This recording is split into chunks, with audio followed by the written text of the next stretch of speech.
moves pretty fast. You don't stop and look around once in a while, you could miss it.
Oh, Chicago, Chicago!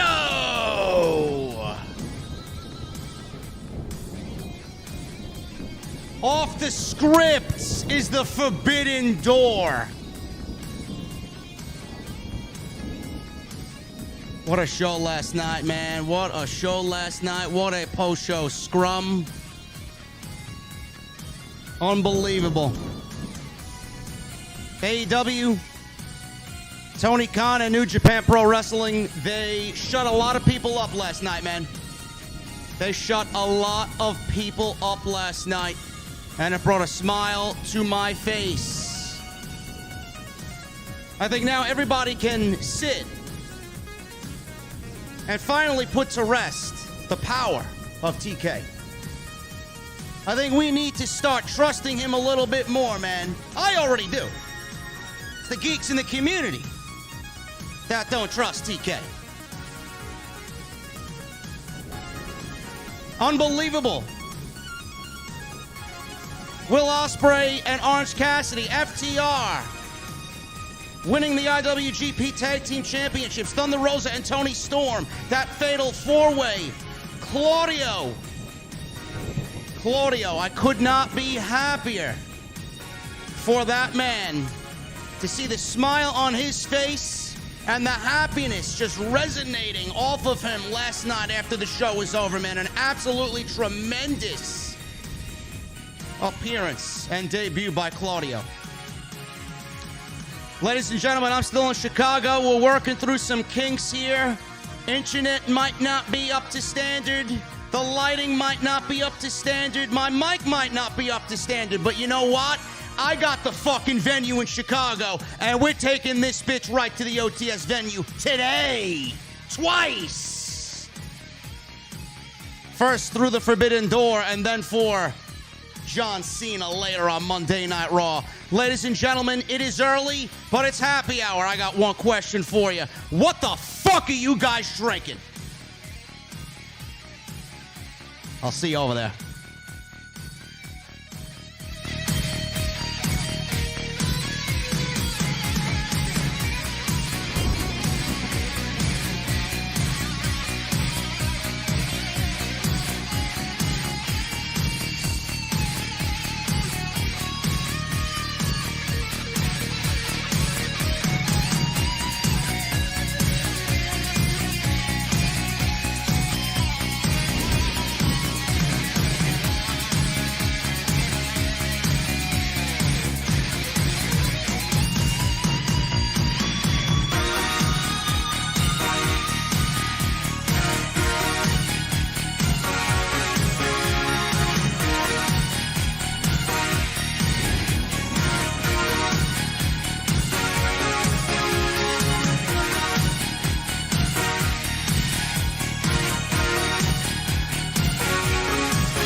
AEW successful? Why is Tony Khan running his promotion better than Vince McMahon and Bruce Pritchard are running Monday night and Friday night? Long-term booking.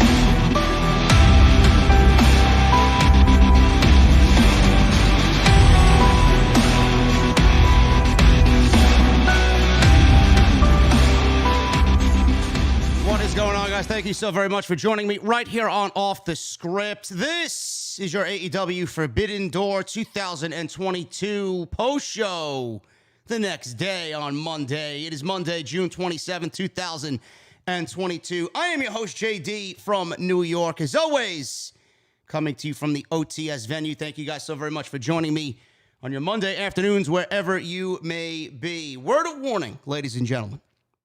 Before I get this thing started, before I get into the entire stream today, I'm going to need your feedback live here on YouTube. Hopefully I can push this thing out to Spotify and everybody else later. But the sound might not be off, or that might not be on. It may be off. The internet may be a little shoddy.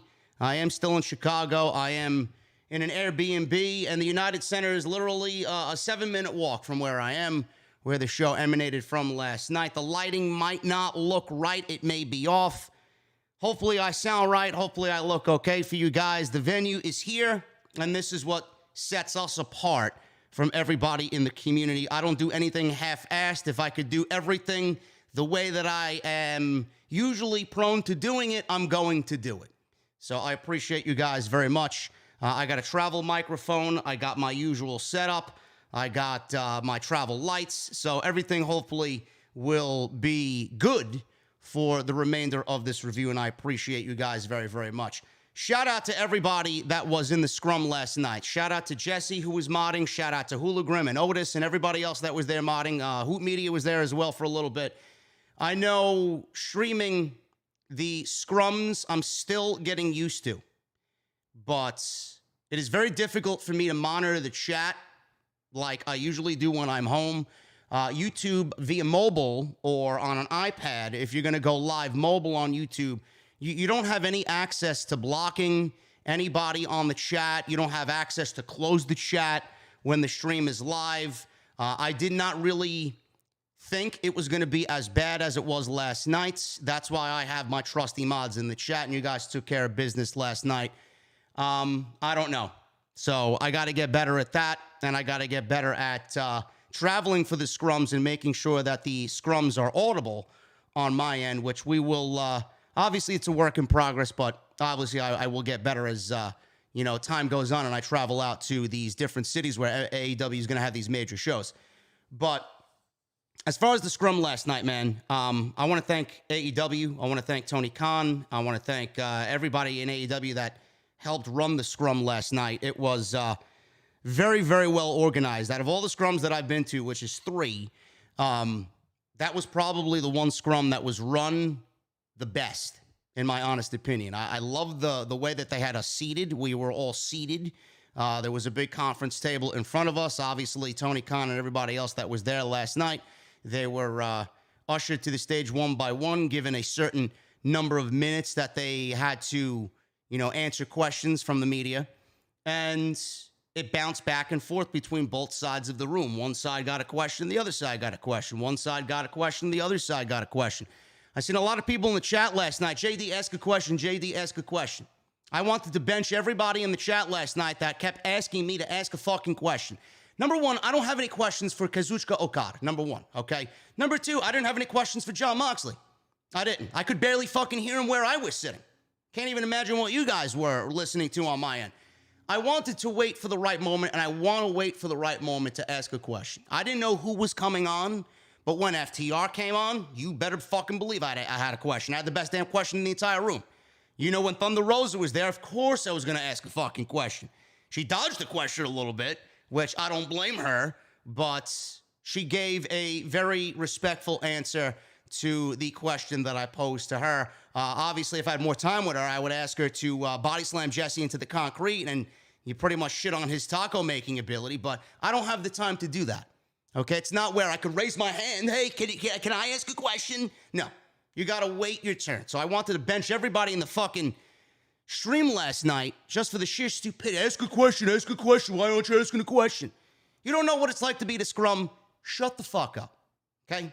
Let me handle my business, and I will give you guys the proper content that you are here for, okay? So I want to thank AEW, Tony Khan. Being there, it really opened my eyes. There was not a lot of media there. there was not a lot of media there. And yes, I did sit next to Denise the entire show. She had her back turned to me. I don't blame her for the entire show. She didn't say a fucking word. She didn't even look at me. I actually had to squeeze through her because I was sitting in the wrong row. Then I got up and went to go get a beer. I came back, I had to squeeze, excuse me. Whatever.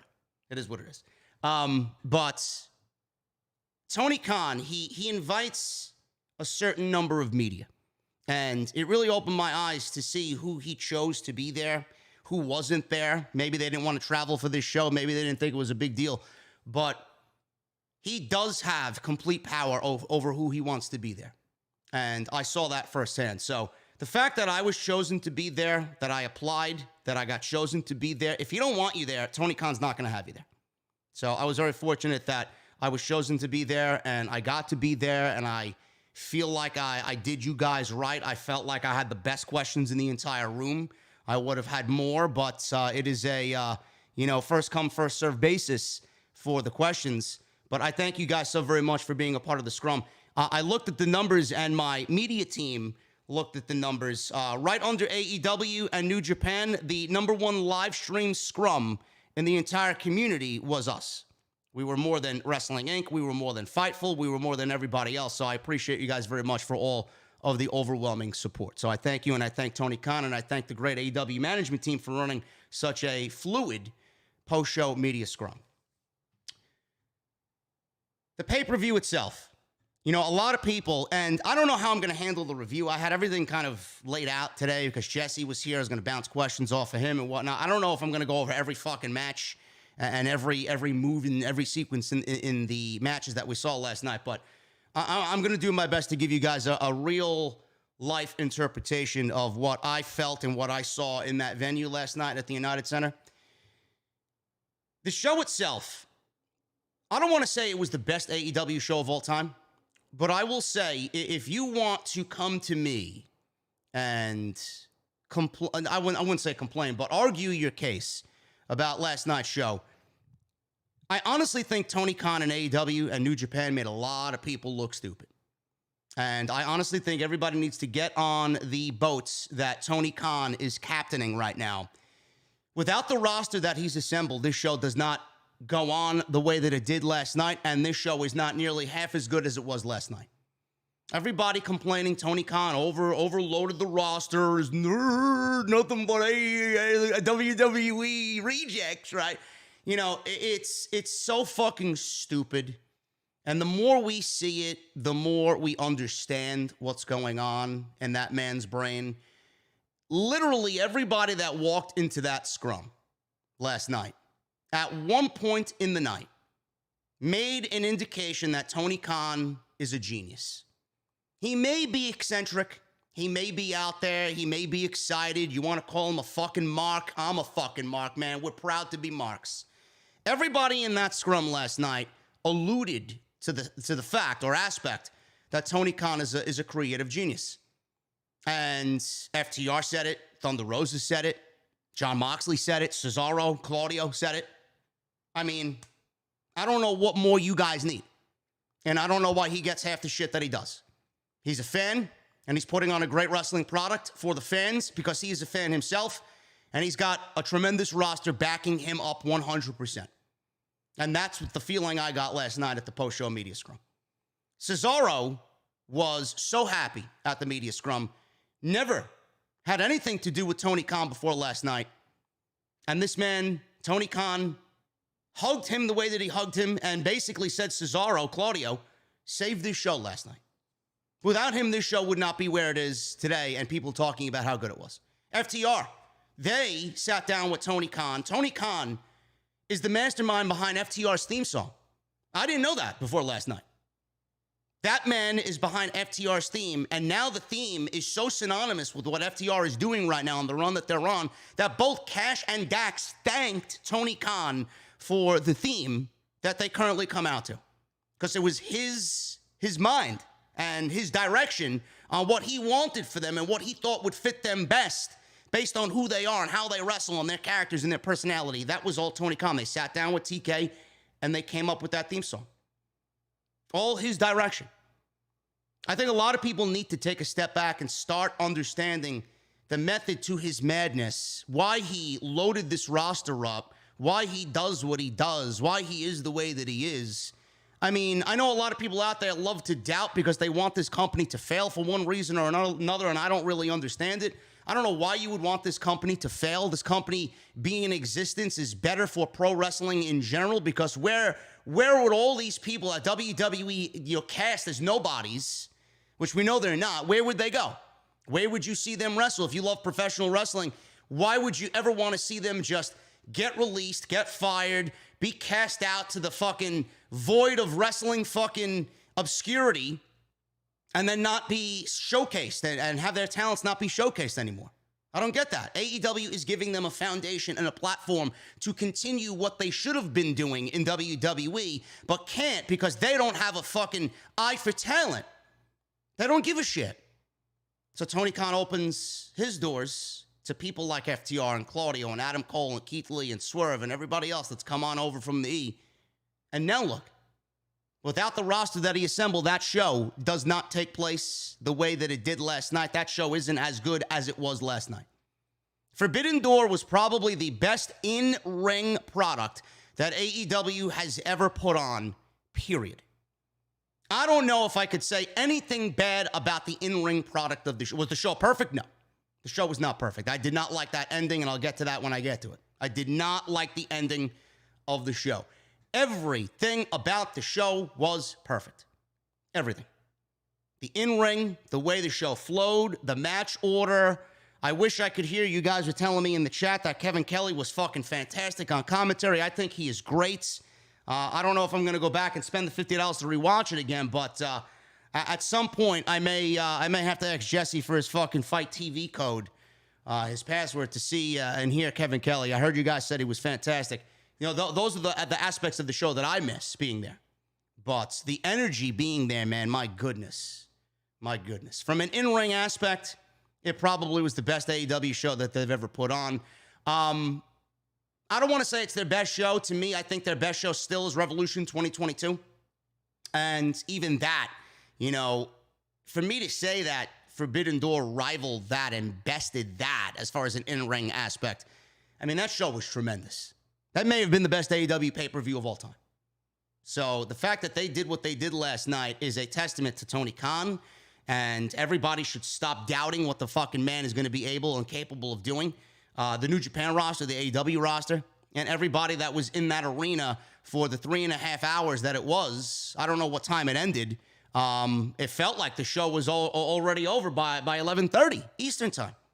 I'm like, I expected 2 more fucking matches. I expected this thing to go past 12 o'clock. So the match order, the flow of the show, everything was just really, really in a good space last night. And that crowd was loud all night. I'm from New York. I know how New York crowds are. I see the crowds in other places, but man, Chicago is tremendous, and they were alive all night. There was not one down period inside that United Center all night. They were loud from match 1 all the way until the end, and Jon Moxley winning the Interim AEW World Championship. It was tremendous. Tremendous. I don't know what else to say. Even the doubters, some of them online, I saw this morning, yeah, it was a decent show. Of course it was a decent show. You're just being a fucking prick online for the sake of being a prick, because you thrive and grow off of the hate that you have for AEW instead of being a very fair and balanced check mark on social media, which I feel that I am. When AEW is bad, Jesse and I claim that we're always fair, and we are. When AEW is bad, it's said and stated on the show. We don't sugarcoat anything. They want our honest feedback. We're going to give them our honest feedback. It's the fucking way this shit works. WWE, we know that they suck. I'm not going to sit here and say that, Monday Night Raw was great or SmackDown was great. It's not. It's not. They could be better, and they're not even trying. So when they're good, I let you know. Case in point, WrestleMania 38 this year. I loved Night 1. I thought Night 1 was one of the best WWE productions of the last decade. But the overall product, when it sucks, I let you guys know. Even the doubters are out there claiming that it was a good show. The energy in that arena, fantastic all night. My match of the night, went to Orange Cassidy and Will Ospreay. I think, just like this show and Tony Khan shutting a lot of people up, Orange Cassidy shut so many dumb motherfuckers up last night. It brought a goddamn smile to my face when that match was over. To me, that was the match of the night, not only because of the negative, unnecessary criticism that this match garnered when it was announced. And Tony Khan said on the media call Friday that this match was already planned for a long time, even before the fucking show was announced. You know, obviously he was thinking about doing this match before the Forbidden Door was even announced. So he clearly has high hopes for Orange Cassidy. I asked an Orange Cassidy question last night. He gave me the appropriate answer. Orange Cassidy is a face that TBS, TNT, and Warner Media wants front and center. The demos, when he's on TV, Orange Cassidy draws some of the highest demo numbers in the entire company. There's a reason why he is where he is, and there's a reason why Tony Khan is high on him, and that's because he is a gimmick, he is a character, he is a personality on the show that is easy to grasp, and everybody knows who he is and what he is doing. That's the basis of Orange Cassidy. Everybody's like, oh, his gimmick sucks. His gimmick is his gimmick. We're lucky we even have any gimmicks in the world of professional wrestling. There are so many fucking pro wrestlers out there that don't have a fucking gimmick, and if they do, it's unoriginal, and it's boring, and it doesn't get across as, you know, being exciting. But Orange Cassidy, he's got such an out there gimmick that you would not think of in the realm of pro wrestling. He's in there with arguably Will Ospreay's in the top 5. Where he ranks on your list, I don't know. But Will Ospreay is a top 5 professional wrestler on this planet right now. The fact that he's in there with one of the best pro wrestlers in this game right now, and he put on the match that he did, is a testament to how good Orange Cassidy is and how good he will continue to get. And for all the fucking idiots out there, man, what made me smile is that when that match was over, I'm like, I knew this was going to be. I knew exactly how good this match was going to be. My expectations were met. They weren't low going in. They weren't overly fucking jumping through the goddamn ceiling when I got there. But I knew the match was going to be great because of how good Orange is and how great Will Ospreay is. You mix those two together, you know it's going to be a great match. You know it's going to be a fantastic match.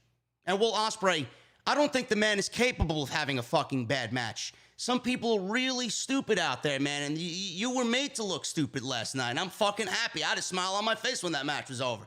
I even said so on my tweet as soon as the match was over. They made a lot of people look really, really fucking stupid last night, and I love it, every bit of it. They won't admit it because they never admit when they're wrong, but they killed it last night, and that was the match of the night. It may end up being a match of the year candidate when all is said and done for 2022. Jon Moxley winning the AEW Interim World Championship. That was the other big story last night. Obviously, we'll talk about that.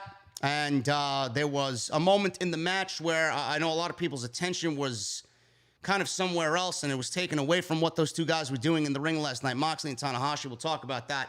Jay White and him retaining the IWGP World Championship, I don't think that was a shock at all.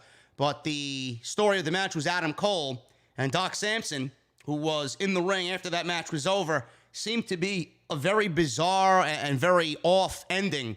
Apparently, Adam Cole might have suffered a concussion on top of a labrum injury that he's suffering through. He came out wearing all kinesio tape on his shoulder. I don't know what's going on with Adam Cole and what the status of Adam Cole is going to be. But the match was great. Okada got one of the biggest reactions of the entire night. It was unbelievable to be in that arena, to see Okada get the reaction that he got last night, and it was tremendous. Absolutely tremendous. Jay White won and retained that championship. We'll go over that a little bit later as well. Thunder Rosa and Toni Storm, another banger for Thunder Rosa. She continues to pump out great matches with great competition and great wrestlers, such as Serena Deeb last month, or at the last pay-per-view at Double or Nothing, and then Toni Storm last night at Forbidden Door. That's what we all are expecting out of Thunder Rosa because we know how good she is. We know how good that roster is. And if AEW continues to throw opponents like that in front of Thunder Rosa, this will be a tremendous title run. It didn't get off on the right foot, and I know she wants to take that division to the next level. That's just the type of performer that she is. And if Tony Khan continues to throw competition like that in front of her, she's not going to have any problem doing that. But Jesse and I have talked about this in length. There needs to be some substance to the stories. We just can't keep throwing Thunder Rosa and female wrestler A and female wrestler B out there against her, championship matches all over the place with these great wrestlers, and there's no story there. So that's what we really need to fix in the women's division. But she's killing it right now, and she had a tremendous match with Toni Storm. And, it could have went either way. It could have went either way. I know the fans were hot for Toni. The fans were hot for Thunder Rosa. But I do think at the end of the night that Thunder Rosa retaining that championship was the right decision and the right way to go, and it was clean, and it was impressive. So I'm glad to see Thunder Rosa still the AEW Women's Champion. Blood and Guts is on Wednesday. Jesse and I will be live on Wednesday with the AEW Dynamite Post Show. I can't wait. I'm super excited for Blood and Guts. Jon Moxley, Claudio taking Brian's place, and the rest of the Blackpool Combat Club against the Jericho Appreciation Society. That was the opening match of the show, and there were some implications for that opening six-man tag team match that we will talk about in just a little bit. But up and down this card, man, tremendous. I know you guys feel the same way that I do. This was a great show, and there will be another one. This is a $1 million+ gate for AEW. They made a boatload of money. I believe I read this morning that Tony Khan was getting the updated analytics throughout the show. During the show, he was reported saying that AEW did over 100,000 buys, and we were in the middle of the show. How over 100,000 we are, I don't know, but this show was a tremendous success for AEW, and there will be another one next year. So for everybody claiming that you didn't get your dream match this year, or you didn't get your Bryan versus Okada, and you didn't get Punk and Bryan and fucking, whoever else wasn't on this show, Samoa Joe, and all the injuries that have plagued this show, you're going to get that. This is going to be an annual thing. There's nothing to be upset about. All because you didn't get what you wanted and the narrative that you wanted didn't get written out for you. It doesn't really matter, because we're going to get this again next year, and we'll be right back here next year inside the United Center for Forbidden Door 2. And Forbidden Door 1 was such a success and such a landmark event for AEW that I cannot even imagine why they wouldn't do a part 2. So be grateful you got it. Things like this don't happen all the time. Tony Khan is giving it to you. AEW knocked it out of the park last night, and there will be a Forbidden Door Part 2 next summer. I can almost guarantee it. Guys, thank you very much for joining me on your Monday afternoons. Hopefully I sound good. Hopefully I look okay. Hopefully everything is all right as we continue to roll on through this review. A live fan's perspective of the show last night. So thank you guys very much. Follow me on social media at JDfromNY206. That's Twitter and Instagram. We just hit 40,900 on Twitter, man. We're nearing 41,000 followers on Twitter, and we just hit 134,000 subscribers on YouTube, man. Thank you guys very much as the Off the Script Mustang continues to roll on through those streets, and we just keep plowing over everything in our way, man. Thank you guys very much for all of your support. So continue to hit that subscribe button, turn on the bell for notifications, get those super chats in. We will be hanging out. I don't have the appropriate cold beverages. I will be doing that after I finish the stream, jump in the shower, and then go get some beautiful Italian food over in Fulton Market. But make sure those beverages are cold, and we'll hang out at the end of the show. Make sure you guys go and check out all the other videos that you might have missed on the channel, man. There is plenty of content for you. Post-show media scrum is there, and SmackDown is there. Go check it all out, man.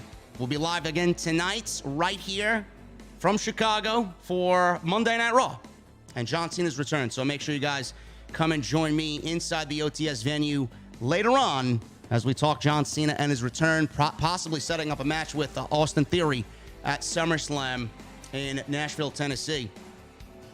Make sure you guys go get your t-shirts. Bonfire.com is the exclusive home of Off the Script.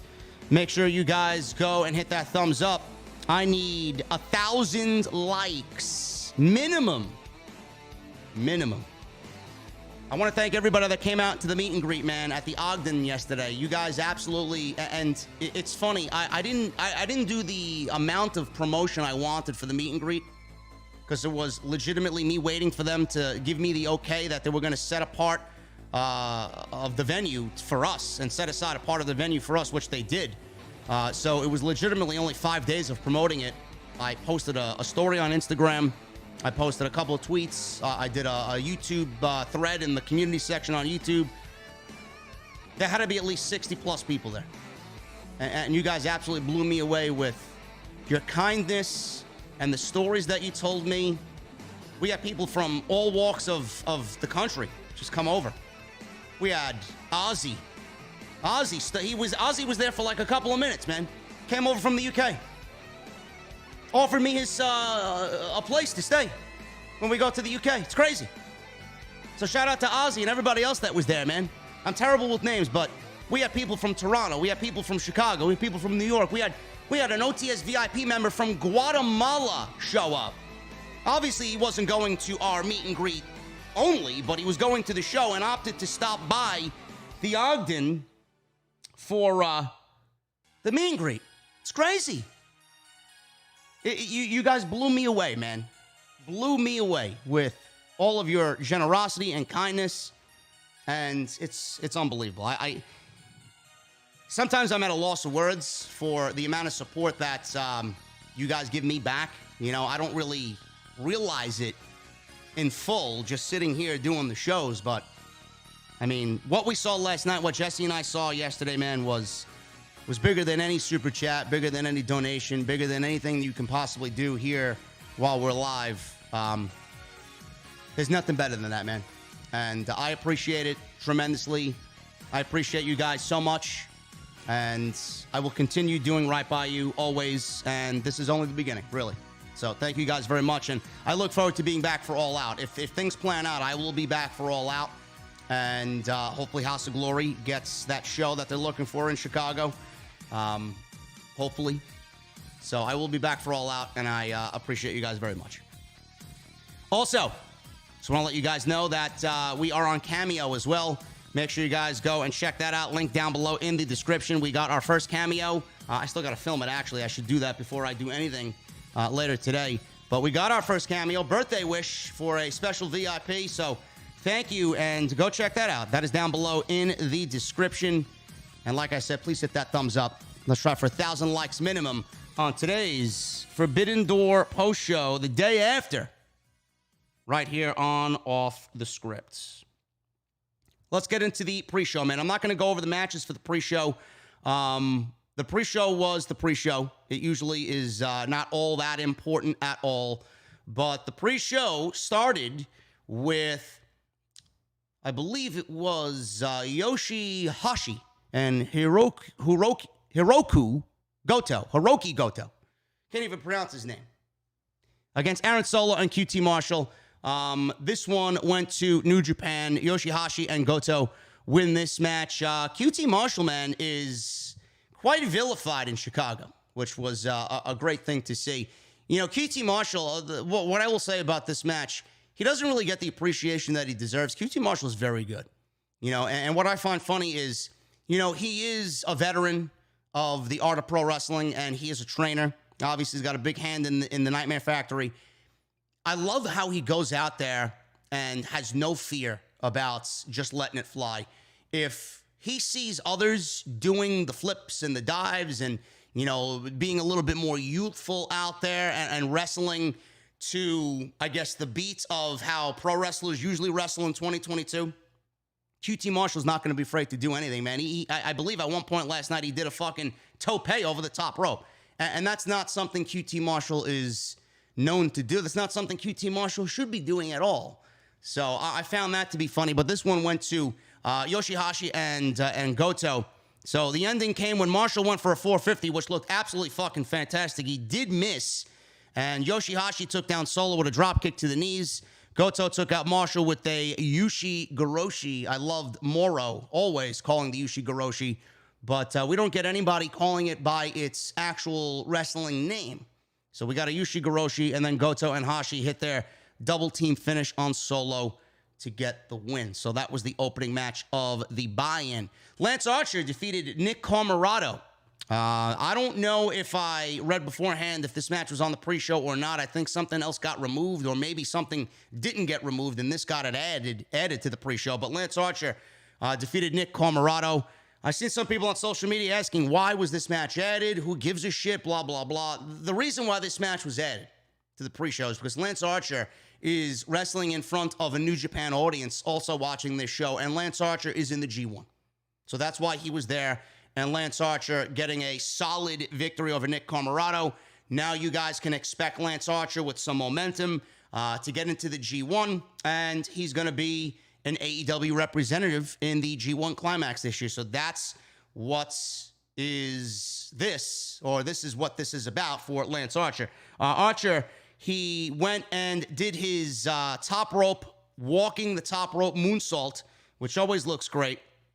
Comoroto got a power slam following that on Lance Archer. Comoroto then went to the top rope, but Archer caught him with a knee and then got him in position for a blackout and scored the victory. So Lance Archer gets the victory, and he will be moving on to the G1 Climax for New Japan Pro Wrestling. Keith Lee and Swerve Strickland. This was a great tag team match with Kanemaru and El Desperado. This went nearly 12 minutes, and AEW is playing up the story of Keith Lee and Swerve being on the same page, but not being on the same page at the same time. And there were a couple of miscommunication spots there. We've seen it in promos on Dynamite. We've seen it in promos on Rampage. We've seen it in the Battle Royal, the Eliminator Battle Royal, where Jon Moxley went on to wrestle Kyle O'Reilly on that Dynamite for the right to be here at Forbidden Door. It was Swerve who eliminated Keith Lee from the Battle Royal. So they're kind of playing off that and the aspect of Swerve potentially maybe turning on Keith Lee. I don't think it's time for that yet. I don't. But who knows with AEW? I mean, a lot of their top guys are out right now, and we don't know when they're coming back. So Tony Khan may be in a position where these two guys are great singles wrestlers. They are operating as a tag team right now and have been operating as a tag team right now because there's so many stars at the top. And this may be his opportunity to kind of break them up for now and then send them on their way solo, individually. So I don't know what's going on with that. Maybe he's going to keep them as a tag team. Maybe he's going to break them away and have each one of them go on as solo competitors. Keith Lee is good enough to be at the top of the card. We all know how good Keith Lee is. Swerve is as well. So right now they're still a unit and still a tag team. And this was a very, very good match. There was a spot here where I believe it was on Desperado. He was hanging outside of the ring, and his feet were the only thing holding him up from dropping him on his head on the outside. Isaiah Swerve Scott did a jump over the top rope and did a double foot stomp down on Desperado, flipping over the top rope and down on Desperado, landing on the concrete. I don't know how it came off on TV, but the splat of Desperado after this double foot stomp by Swerve, we heard it audibly in the United Center, and it was like a huge kaboom. So I don't know if they had the mics turned up around ringside to fucking max level. I don't know, or if it was just that devastating, but all I heard was splat of Desperado on the outside. So we got that. Lee went for a spirit bomb on Kanemaru. Desperado caught Lee with a drop kick. Kanemaru took Lee down with a Rana. Strickland got a tag. Got a brain buster on Desperado for a near fall. Desperado came back with a spine buster. Back suplex into a kick, got Desperado a near fall. Strickland hit an inverted backbreaker and a flatliner on Desperado. Lee and Kanemaru got tags, so they come in for their respective teams. Kanemaru went after the much larger Keith Lee's legs. Kanemaru locked in a figure four, which it looked like he got applied, but not really all the way. So he did lock in a figure four.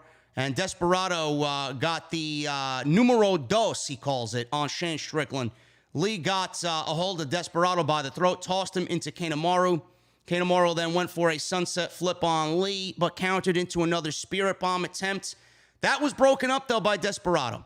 Kanemaru took a swig of his whiskey bottle, which I think him and I would get along very well, and he spit in Keith Lee's face. He went for a cradle, but only got a 2 count. Now, I got to be honest with you, man. After that spit of the whiskey in his face, in Keith Lee's face, I thought the match was over. I really thought the match was over, and I thought we were going to see the end of Swerve and Keith Lee as a tag team. But no, that was not the end of the match. Strickland took out Desperado with a kick, and Lee got Kanemaru with a huge BBC. Get your mind out of the gutter. The Big Bang Catastrophe got the 1, 2, 3. Very good match. Very, very good tag team psychology. It was fun. Crowd was into it. They love Keith Lee and they love Swerve. So it's going to be interesting to see what goes on there. After the match, I seen them from where I was sitting, already sitting up there, but I knew they were going to get involved in some way.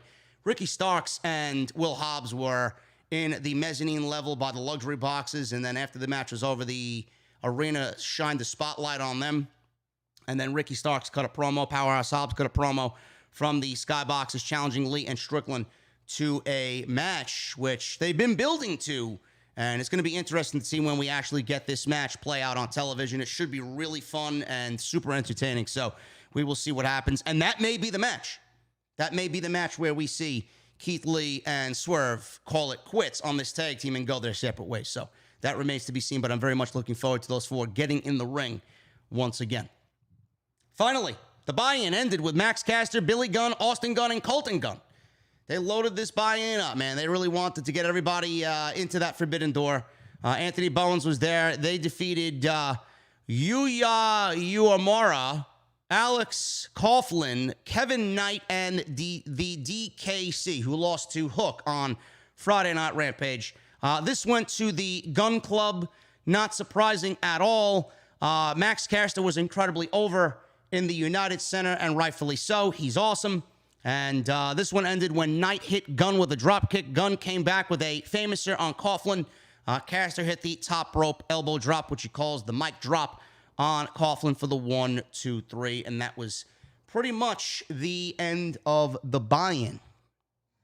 Yes. Yes, the buy-in is the buy-in. Nothing overly spectacular about the buy-in. And that leads us into the Forbidden Door pay-per-view. Kevin Kelly, Taz, and Excalibur were on commentary. Jim Ross and Tony Schiavone would then come out later in the show as they all got proper introductions in front of the live United Center crowd. Chris Jericho, Minoru Suzuki, and Sammy Guevara. Tay Conti was out there with Sammy. Defeated Eddie Kingston, Wheeler Yuta, and Shota Umino in a very good 6-man tag team match. This went almost 20 minutes. This match had a lot on the line. And a lot of people were like, whoa, this match was just thrown together. This match had a lot of importance behind it because it's going to play a pivotal role in Wednesday's Blood and Guts. The winner of this match would gain the one-man advantage inside War Games, a.k.a. Blood and Guts, on Wednesday's Dynamite. And the one-man advantage is going to the heels, which it always tends to go to the heels. The Jericho Appreciation Society has the one-man advantage over the Blackpool Combat Club on Wednesday. This was fucking great. This match was so fun. Eddie Kingston is incredibly over. Everybody sang Chris Jericho's theme. It's great to hear that live when it actually does happen. Wheeler Yuta is so fucking over, man. Holy shit. He is so good. I don't know how you cannot like Wheeler Yuta, man. It's amazing to me when William Regal was actually still a part of Triple H's team in NXT, and he was still a pivotal part of who he wants to come on into NXT. And I remember reading he wanted Wheeler Yuta to come on in. How they dropped the ball with him and how he is handling the opportunity being given to him now in AEW. He is absolutely fucking killing it. When the year is over and you want to look at a feel-good story and one of the best stories in all of pro wrestling, it is the rise and the ascent of Wheeler Yuta. It is absolutely tremendous how over he is and how good he is. Like, I don't understand how you look at him in the Blackpool Combat Club and not think he is over and where he should be, man. He is alongside. Just think about this. Think about this. They may be the best group in all pro wrestling right now. Bryan Danielson, Jon Moxley, who's the AEW Interim World Champion right now, he is the World Champion in CM Punk's absence, and Claudio. That's the Blackpool Combat Club. That is the group that Wheeler Yuta is associated with. How don't you look at that as anything but a good thing? I mean, that is tremendous. Can you imagine being how young he is, and this is what he's doing. This is his stage of his career right now. Unbelievable. That is a position that every single person in this industry would fucking kill for. Wheeler Yuta has it. It's unbelievable to me, man. Crazy. Crowd was hot for this. Crowd was incredibly hot for this. It was all over the place. I don't know if I'm going to break the entire thing down. Let's pick it up towards the end. Let's pick it up when Suzuki got in. Suzuki got in there with Eddie Kingston. This was tremendous. They went at it, chopping back and forth. I'm not a big fan of Minoru Suzuki. I'm not. You know, I think it's more of, the whole aura of Minoru Suzuki, murder grandpa, right? He's one tough son of a bitch. He's not somebody that I would want to be in the ring with. Let's just say that. He got in there with Eddie Kingston. They had a chop battle back and forth. I shit all over the match that he had with Samoa Joe. It's just not my cup of tea. It may be something that you guys like. I'm not gonna hate on it. Everybody loves it. It's just not for me. I think Samoa Joe is a lot better than that. But he did the same thing here with Eddie Kingston, man. And being there live and feeling that and seeing that is a completely different story than watching it at home. Eddie Kingston is so beloved by everybody. They went back and forth with the fucking chops. Machine gun chops. The chops resonated out throughout the entire United Center. It was fucking crazy. Kingston came back with his machine gun chops on Jericho, sent Guevara flying to the outside with one of his chops. Suzuki caught Kingston with an arm scissor in the ropes, leading to Jericho attacking Kingston's arm. So Jericho was playing the prick here and the sniveling heel. He didn't want to get in there with Kingston at all right before Blood and Guts. So he tried his best to stay away from Eddie Kingston most of this match. Suzuki hit a punt kick on Kingston. That got him a near fall. Suzuki, Guevara, and Jericho each locked one of their opponents in a submission hold in a very, very nice spot in this match. Guevara dove off the top rope into an exploder suplex from Eddie Kingston. Umino took Suzuki out with an elbow and a dropkick, then got a near fall with a beautiful-looking fisherman suplex. Guevara hit a shooting star press off the top rope onto the floor on Umino. Wheeler Yuta and Kingston then followed with dives of their own. Suzuki even teased a dive, and he decided to not do it, but take out Umino with a forearm shot instead. Kingston hit a backdrop driver on Sammy Guevara. He locked in a stretch muffler maneuver. Suzuki broke it up. Kingston hit Suzuki with a back fist.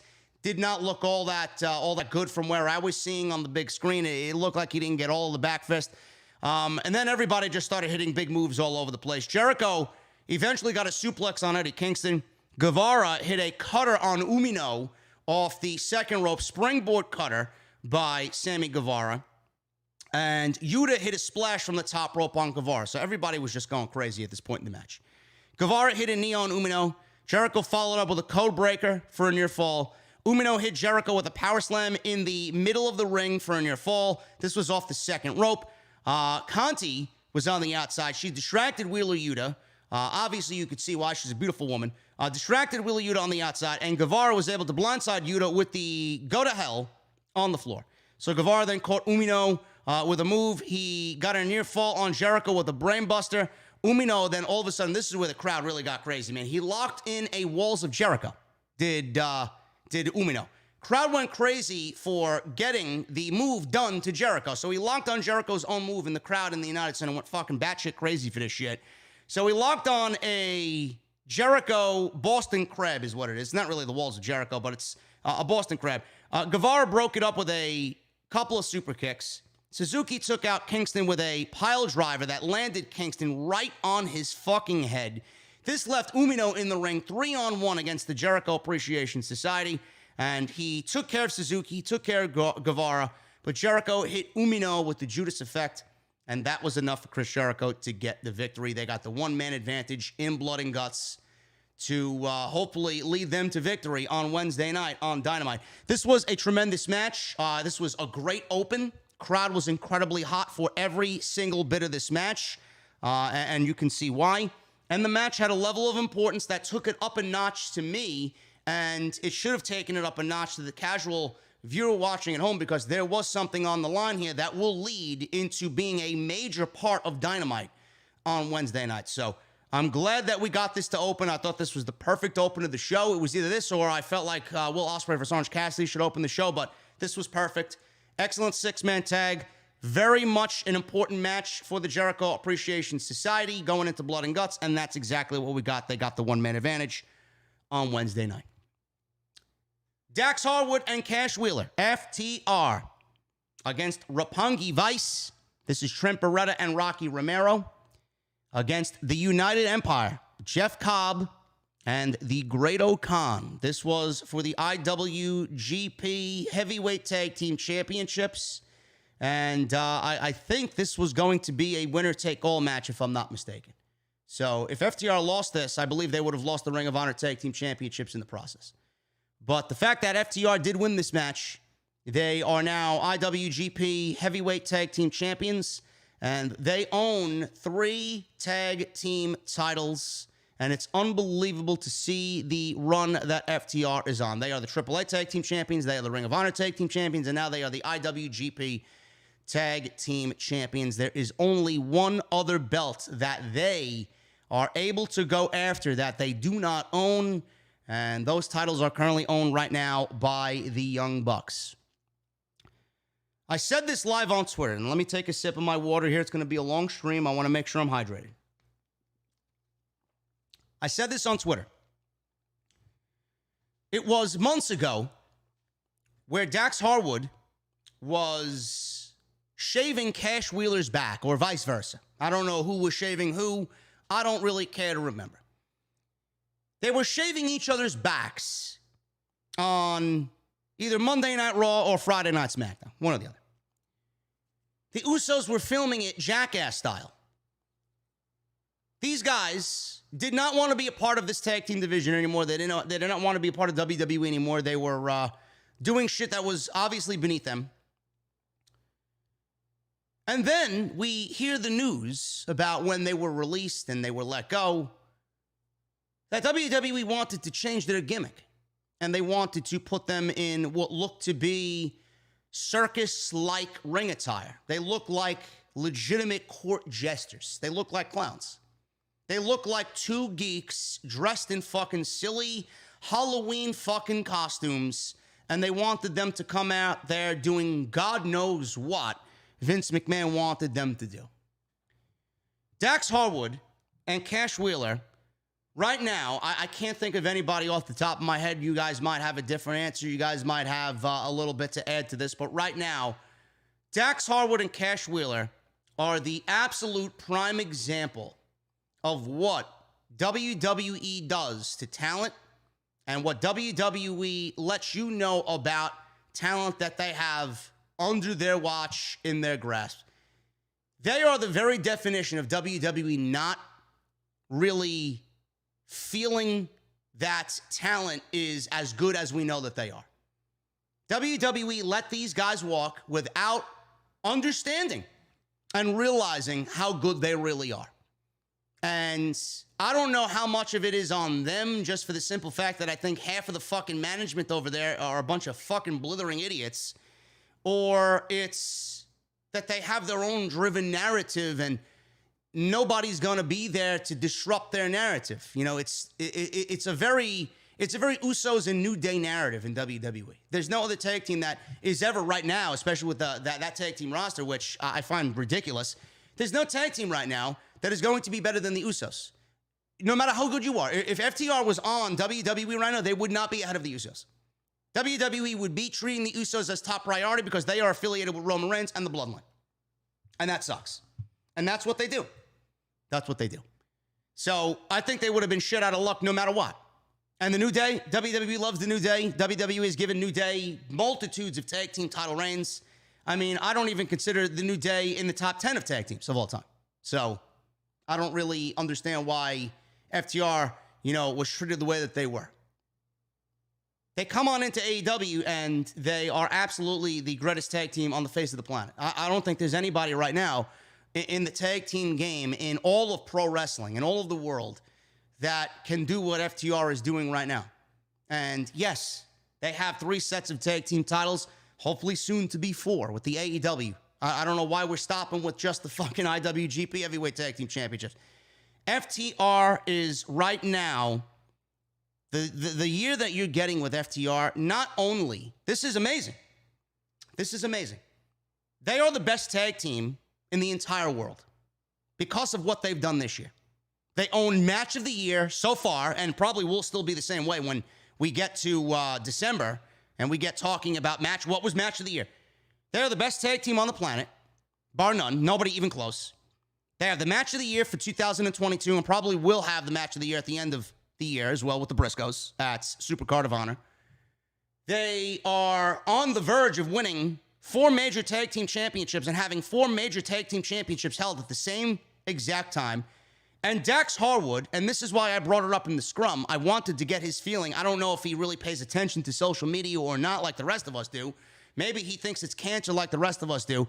But I brought up the fact that people are talking about the singles matches that he's had up and down that AEW roster at the start of the year. People are already talking about what Dax has done in that ring for a potential wrestler of the year for Dax Harwood. Are they ever going to have a year like they are having this year? Is anybody going to ever be able to duplicate what FTR has done this year? No. And this is what I love about AEW. They've taken 2 guys that I thought were in the revival, the best fucking tag team in that entire company, treated like shit. Tony Khan gave them a platform to come to his company. He realized who they are and how good they are and said, this is what WWE is willingly just giving me? You guys are the best tag team on the fucking planet. Let's do it. It's crazy. It is absolutely crazy to me how you're WWE and you let these guys walk. How you're WWE and all you thought about with these guys is, yeah, we'll just have Dax shave Cash's back. It's ridiculous. Mind-blowingly fucking stupid. Now, I was hoping they would win this match. I did not think they were going to win this match because I feared that we had another injury right before our very eyes happen in this match with Dax Harwood. He got taken out of the match. I don't know what the fuck had happened. It looks like he dropped an elbow drop and got hurt. They took him to the back. He was out of the match for most of it, took him to the back. He came back and made a very heroic comeback. So this was crazy. Early in the match, Harwood appeared hurt. His shoulder was injured on an elbow drop. Dr. Sampson was out there. He attended to Dax, checked on him. Wheeler was concerned. And Harwood went to the back with Sampson. And apparently, everybody thinking the same way that I thought, this was all storyline. This was all storyline. This was all to play up FTR fighting from behind against Roppongi Vice and the IWGP Tag Team Champions in the United Empire. So Wheeler was all alone for most of this match. Wheeler was all alone. So he was on the shit end of luck here. Jeff Cobb is fantastic. I don't know how anybody watches Jeff Cobb and doesn't like what Jeff Cobb brings to the table. Roppongi Vice and United Empire carried most of this match until Dax got back out there. They were brawling on the floor. Beretta hit Great-O-Khan with a spear. Beretta then hit a sliding knee back in the ring on Great-O-Khan for a 2. Cash tagged himself back in. He didn't really stop. He was trying to fight valiantly while Dax was out. Tagged himself back in. Took the fight to the United Empire all by himself. Match completely broke down. And Cash was crawling to his own corner. No one to tag. Harwood all of a sudden gets back to the match. Huge pop when he comes out. He's got all this tape wrapped on his arm and whatnot. So he gets back out there. And Harwood gets the tag from Wheeler. Took the fight to Cobb and Great-O-Khan. Harwood took out Great-O-Khan with a clothesline. Hit 3 rolling Germans on Cobb. Crowd was even more into FTR after this supposed injury angle, and Dax came back to the match. So I guess whatever they were planning here worked. So Beretta, he took it to Harwood, and then he decided to team up and superplex Cobb. Wheeler flew in off the top rope with a splash. Wheeler and Romero teamed up to spike pile drive Great-O-Khan. Beretta then went for a strong 0 on Cobb. Cobb countered with a powerbomb. Cobb then hit a standing moonsault on Rocky Romero, which looked beautiful. Great-O-Khan tossed Beretta into a German suplex from Cobb. I believe that's their finishing move. They could have ended the match there, but it was for naught. That was a near fall. Romero took out Wheeler and Great-O-Khan with a tope, then teamed up with Beretta for strong zero on Cobb for a near fall. Harwood tagged himself back in, got caught with an O'Connor roll, and that was one of the botches of the night here for the referees. I audibly heard 3, and then the crowd started chanting, "You fucked up, you fucked up." I don't know what had happened there, but the referee audibly counted 3, and the match continued. So I don't know what had happened there. It was a complete botch and a miscue by the referee of this match. I don't know where Wheeler and Harwood hit the big rig on Romero and got the pin, and that was the end of the match. So FTR are now the IWGP Heavyweight Tag Team Champions. We have Ring of Honor Tag Team Champions and AAA Tag Team Champions. FTR is on a run of a lifetime, and this is absolutely tremendous to see, and it's a beautiful thing to see. And the reason why it's so beautiful is because of where they came from and how they were treated, and listening to them in the post-show scrum last night. When they speak, it is absolutely from a place of love for professional wrestling, and I think that's what really resonates with everyone. When Dax speaks, this man speaks with so much love in his heart for pro wrestling. It is absolutely impossible to be against what FTR is doing, and they are tremendous. I love both of those guys, and they are absolutely, right now, there's no doubt about it, the greatest tag team of this generation. And when all is said and done, I don't know what's going to be said years from now. You know, I know a couple of people that think right now they're one of the best tag teams of all time ever. I don't know if it's something where I could say that myself, but who knows, 10, 15 years from now when we look back at this and we see the run that they're on and the run that they're continuing to give us, we may end up saying that they're one of the best tag teams ever or the best tag team ever. That's exactly what they want, and that's exactly what Tony Khan is giving them in the platform to do so. I love it. Absolutely love it. The Fatal 4-Way for the All-Atlantic Championship. The newly created All-Atlantic Championship. This one consisted of Pac, Malachi Black, Miro, and Clark Connors from New Japan Pro Wrestling. This was for the AEW All-Atlantic Championship. I was very vocal in many different discussions that I've had about this match. JD, who do you want to win this match? JD, who do you think is best to win this match? The majority of the fans wanted Miro. The majority of the fans wanted Miro, and I'm not really against that at all. You want Miro? Fine. You want Miro? Fine. I'm not going to combat you on that. I'm not going to argue with you. Miro is fantastic. But I was coming from a place of thought where I felt like, with all the Miro love that we see, and I know Tony Khan loves Miro, and I know Miro, I think I have something queued up here about what Miro had stated in an interview with, I don't know who it was, but he talked about, if I could find it, yes, Miro loves Tony Khan, and Miro loves AEW, which I'll get to in a second. But with all the Miro love and all the love that I know Tony Khan has for Miro and AEW fans have for Miro, I felt like the All-Atlantic Championship was created to give Miro a championship because he can't have the TNT title. And it got me thinking, if that's the case, and with all this love that everybody's showing for Miro, I would not be surprised if Tony Khan went and gave Miro the All-Atlantic Championship. And I felt like if that was the case last night, it would really be exactly how I laid it out. He'd be giving him a championship and created a championship to give him a title because he can't have the TNT title, and everybody claims that Miro is the best TNT champion of all time. I don't think that's the right creative, and I think that's lazy, and I think that's desperate. And I was hoping that that wasn't the case. And I'm glad to let you guys know, as you saw last night, if you watched the show, that was not the case at all. There is a better spot for Miro in AEW, which I will get to in a second. But Miro actually was interviewed before Forbidden Door. He talked about his injury and his recovery, which we won't be getting into. He did end up re-signing with AEW. He says, they wanted to sign me to a long-term deal for a reason, and I signed a long-term reason, or a deal for a reason. It's a place where I can be creatively free. Now that what you're seeing on screen The ball is in my court, and my boss, Tony Khan, lets me have that, and he says, hey, go do you. I feel that played a big role in my decision of being here. Everybody watching AEW knows that I'm a world champion, so he knows it too. Fans know it, and he knows it, and that's a great thing. I know it. I would be shortchanging myself and TK if I said I am not that, and I walk around with that mentality as well. I don't want to sit around and collect a check. I want to create, I want to evolve, and I want to become a world champion. But before that, I'm going to have to focus on the All-Atlantic Championship, which is going to be even bigger than the World Championship. I love this place, and Tony Khan believes in me. He lets me do me.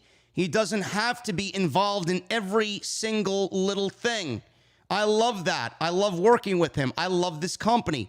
I love the stacked roster. I love the stacked roster that we have. Almost like 99% of these people that I'm fighting now, it's for the first time. We've never wrestled before, and I love those challenges. I love every single time I step foot in this ring. Sometimes I have 30 seconds, 45 seconds, but I have to make the most of it every single time. That's what it's all about. It's not just about having great matches or having 20, 30-minute matches that are great.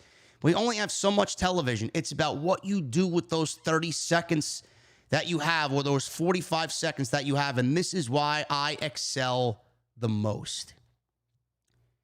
He's incredible. Miro is truly incredible, and I'm glad that he's here. I'm glad that he's back with AEW. I would not want it any other way. I'm glad he didn't win the match last night, and I'm glad he did not win the All-Atlantic Championship. I was actually going with Malachi.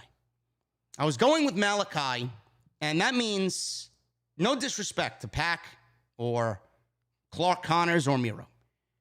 Malachi was brought in with such a high sense of, oh my God, this is one of the first huge defections from released WWE talent that's made their way over to AEW, and here he is. He came in with a bombshell debut, attacking Cody Rhodes and Arn Anderson and beginning his AEW future. And I felt like ever since then, he's kind of dwindled into, I don't want to say obscurity, but he's dwindled into just being another name and another guy on that roster. And Malachi himself is a world champion. He wrestles like a world champion. He looks like a world champion. He speaks like a world champion.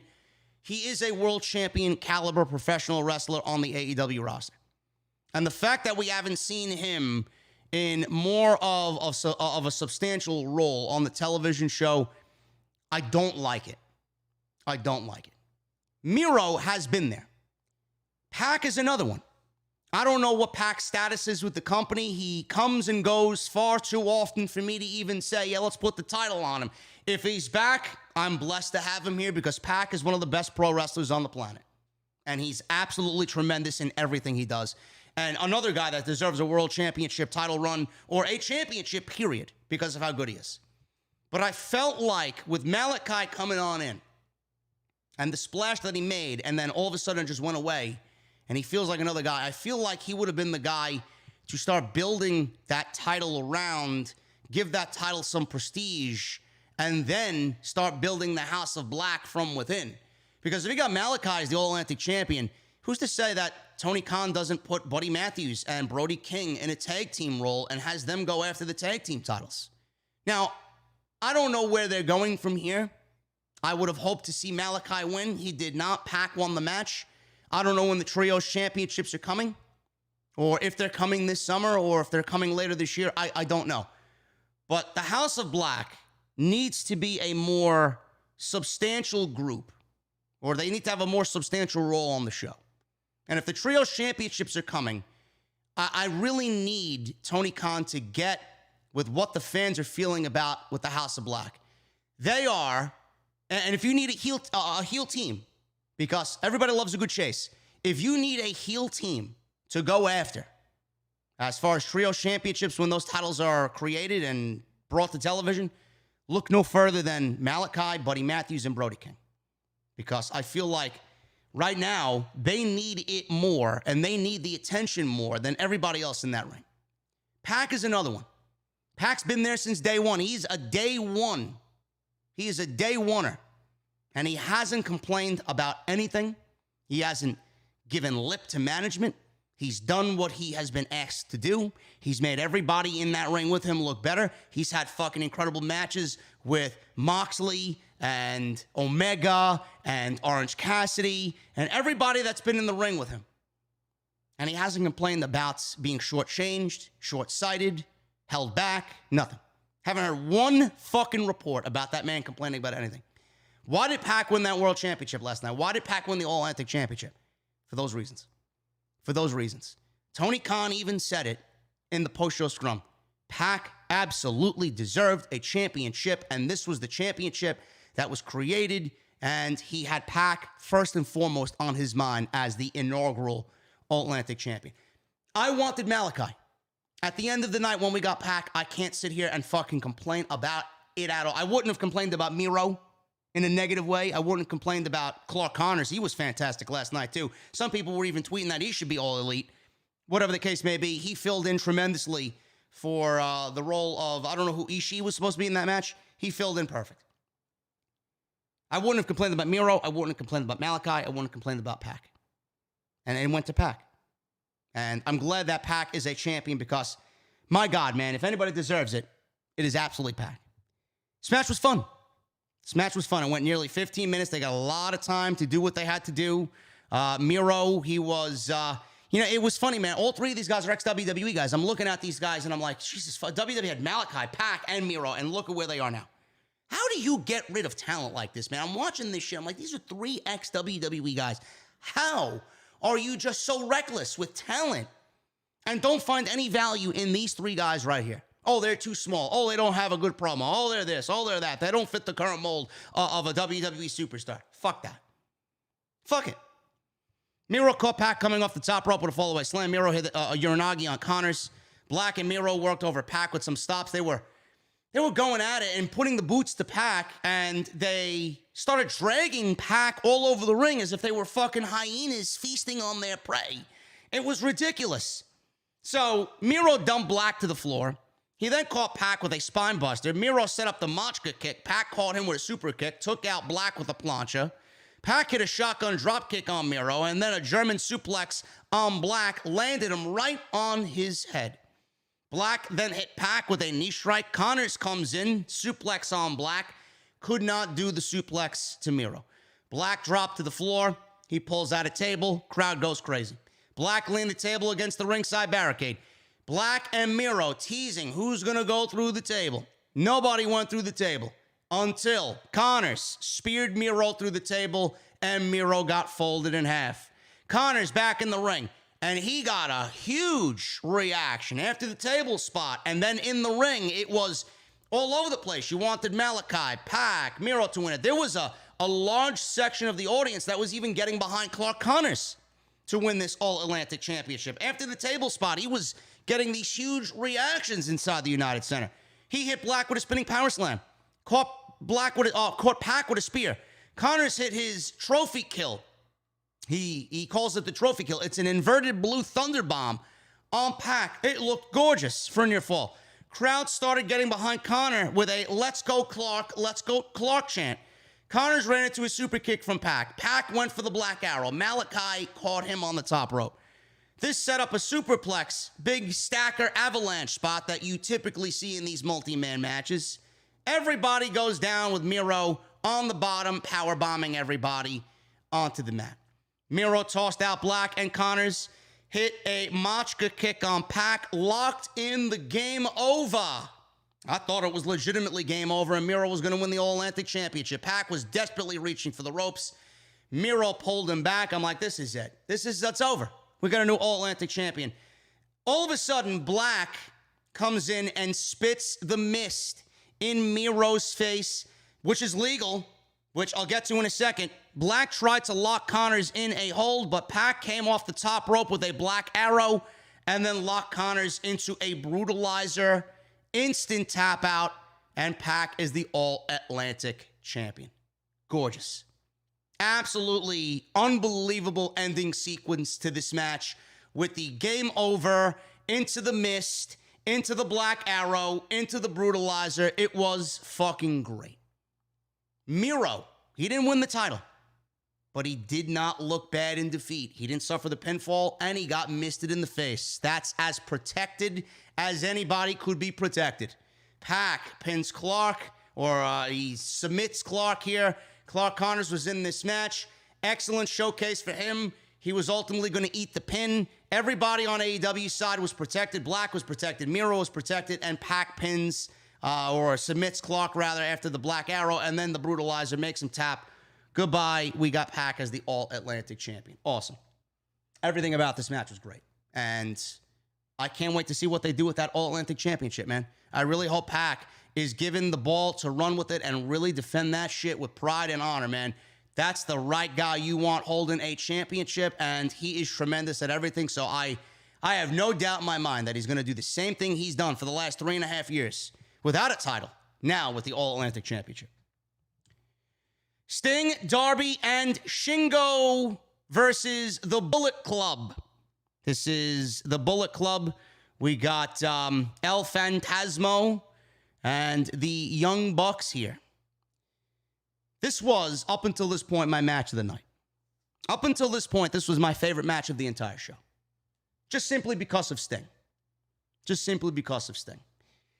Sting is crazy, man. You know, I love the fact that Tony Khan has Sting on his roster, and he is willing to go out there, Steve Borden, go out there and do what he wants to do. In a very toned down manner. He's not over-exuding himself and overexerting himself. He's not going crazy. He's not wrestling for the world title. He's not wrestling fucking 25-minute matches. That's not the best use of Sting. But whatever Sting has left in him right now, he is absolutely giving us everything he has left in the tank with this AEW run. And this is the reason why this was my favorite match of the night up until this point. We got a entrance by the Young Bucks, and we see Sting and Shingo and Darby. They make their entrances, but there's no Sting. All of a sudden, we see this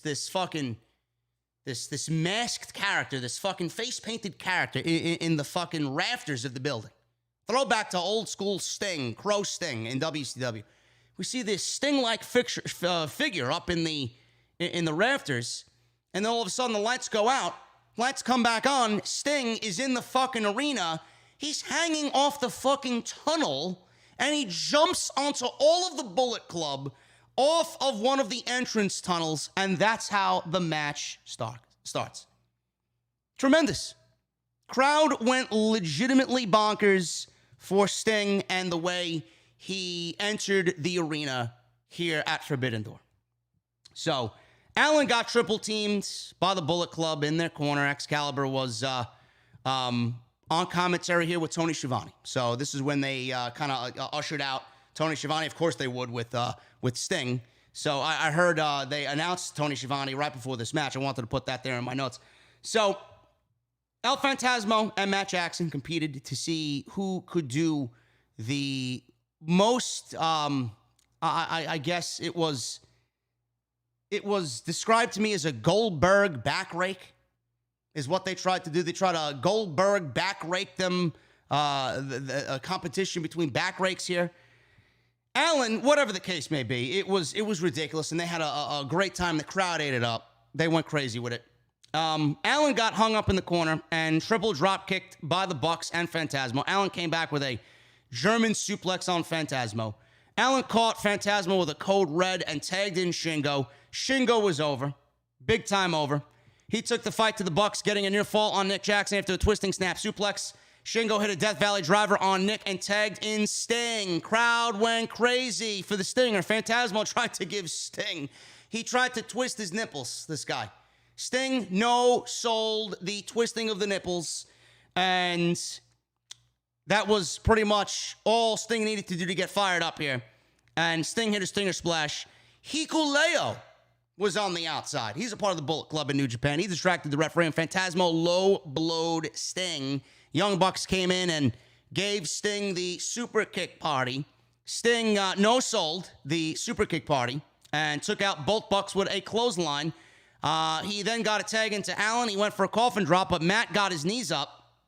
Bucks hit Allen with more bang for your buck. Phantasmo came off with a huge top rope splash for a near fall. Bucks hit dives on Shingo and Allen on the floor.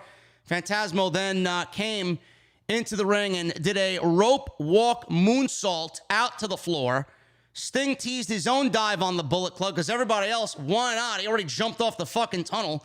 Why not? They cut him off the Bullet Club with super kicks, a triple super kick to Sting. They went for the BTE trigger. Everybody chanted BTE in the United Center. Sting ducked. Bucks hit each other, and they got double scorpion death dropped by Sting. Sting gave Phantasmo a twisting of the nipples there for revenge and a low blow. Allen took out Hikuleo on the outside to get him out of here with a coffin drop. Back in the ring, Shingo and Phantasmo were legal, and Shingo got a near fall with a big-time move. Shingo then hit Made in Japan on Phantasmo and got the 1, 2, 3. Big fun in this match. Excellent. Crowd was so into it. And I know a lot of people were looking at this match as a disappointment for the Bucks to be in this thing, but man, oh man, they made the most of it. They really did. It gave Sting a spot on the show, gave Darby a spot on the show, and the Bucks, with the Undisputed Elite, they've been feuding with Sting and Darby anyway. So just based on what we've seen on television, it did make sense, and it followed what we've been seeing on television with Kyle O'Reilly and Darby and Sting and Darby having a problem with the Undisputed Elite. It's fine. It's fine. This was big-time fun. Crowd was big-time into it.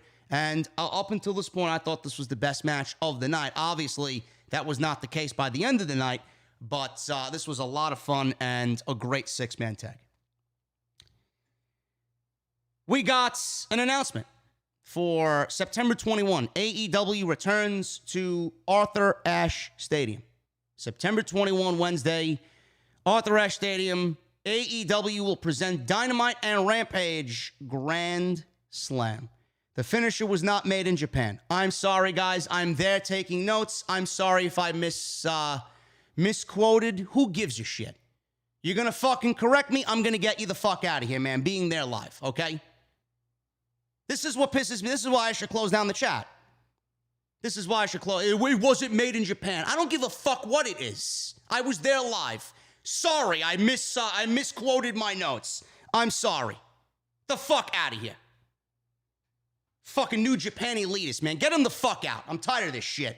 Between yesterday's scrum and the goddamn chat and these fucking geeks in here now trying to correct me on me giving you a fucking stream away from home, you want to fucking correct me. Get the fuck out. Seriously. Anyway, September 21, Wednesday, AEW, Arthur Ashe, Grand Slam, Dynamite, and Rampage. Thunder Rosa. She went one-on-one with Toni Storm. This was for the AEW Women's World Championship. A lot of people were excited about this match coming on in.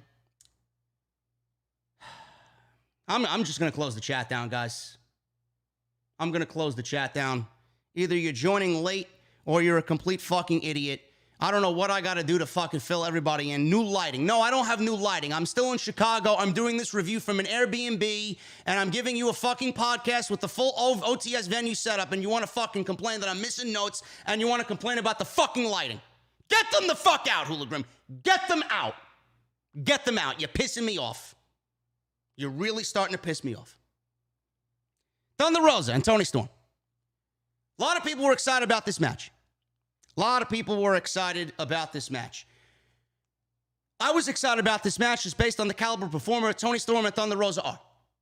The criticism that Jesse and I have had, and I'm assuming that it's felt in the entire community, is there's no substance to the women's championship and the storylines that are given to Thunder Rosa.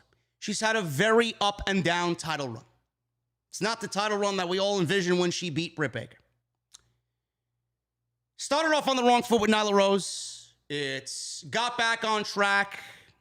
I should say it didn't get on the right foot with Nyla Rose and Marina Shafir. I can't leave out fucking sleepy Marina Shafir. We start doing the Ronda Rousey stick for Marina Shafir. Then it got back on the right track with Serena Deeb at Double or Nothing. Probably one of the best matches of the entire year in all of women's wrestling. May have been the best match at Double or Nothing, to be quite honest with you. And now Toni Storm. But what were the stories going into the Women's Championship match at Double or Nothing? And what was the story going into this Women's Championship match with Toni Storm? There wasn't a story. The story was, oh my God, Serena Deeb disrespected Dustin Rhodes. Oh my goodness. And that happened in a 2-week span. There wasn't enough there to really sink your teeth into and really get invested. I thought the match with Serena Deeb was going to end up the same way the match with Britt Baker did at Revolution, where the crowd kind of died halfway through. And it shouldn't be, because that's a big-time match and a big-time feud that they've been building towards. I didn't want that same thing to happen to Serena Deeb and Thunder Rosa at Double or Nothing. Thank God it didn't, and they owned that shit, and they fucking killed it. I thought the same thing was going to happen here with Toni Storm and Thunder Rosa, and thank God it didn't. That crowd was hot all night. That crowd was hot all night for this match. But what is the story? There is none.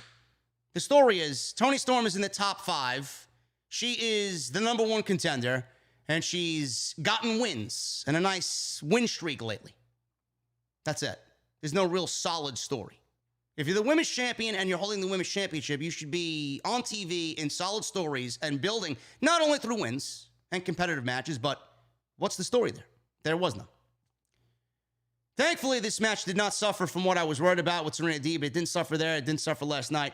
And a lot of people were claiming, oh, this has got to be it for Thunder Rosa. This has got to be it. Let's end this shit and get the title on Toni Storm and kind of hit reset again. No, we already hit reset with Thunder Rosa. You're not going to end this woman's title reign of 100 days and lackluster fucking beginnings of this title reign because you want the title on somebody else because AEW management has dropped the ball on booking Thunder Rosa. No, it doesn't work that way. There's a way to fix everything. And with this women's division and the way it looks now, they obviously have a ton of talent in this division. And the way it's looking and who is there now and who potentially may be coming on in, there's a way to rectify this. There really is. Toni Storm winning this match would have been a bad move. It would have been a bad move. It would have sent off signals that, you know, the company doesn't believe in Thunder Rosa. The company and what she wants to do with that title. And what, you know, Thunder Rosa wants to do for that women's division. It would have been wasted. And you would have pretty much told Thunder Rosa without actually physically telling her, yeah, we don't want you. And the vision that you want, yeah, we don't want it. We're going with somebody else. That would have been a bad move. That would have been a bad move. Now, that move could have worked if you had something planned for Thunder Rosa. I know Jesse and I have pitched. He actually started the discussion with it. And I actually got on board a little bit later. But a heel turn for Thunder Rosa would have been tremendous as well. But the way you see Thunder Rosa, I can't really see her as a heel, you know? So a heel turn potentially, maybe switch things up. Maybe people are getting a little tired of Thunder Rosa, fan reaction-wise. I don't know. At the end of the day, they killed it last night. And Toni Storm did not take the title from Thunder Rosa. Thunder Rosa is still your AEW Women's Champion. But at the end of the day, we need solid stories for the Women's Championship.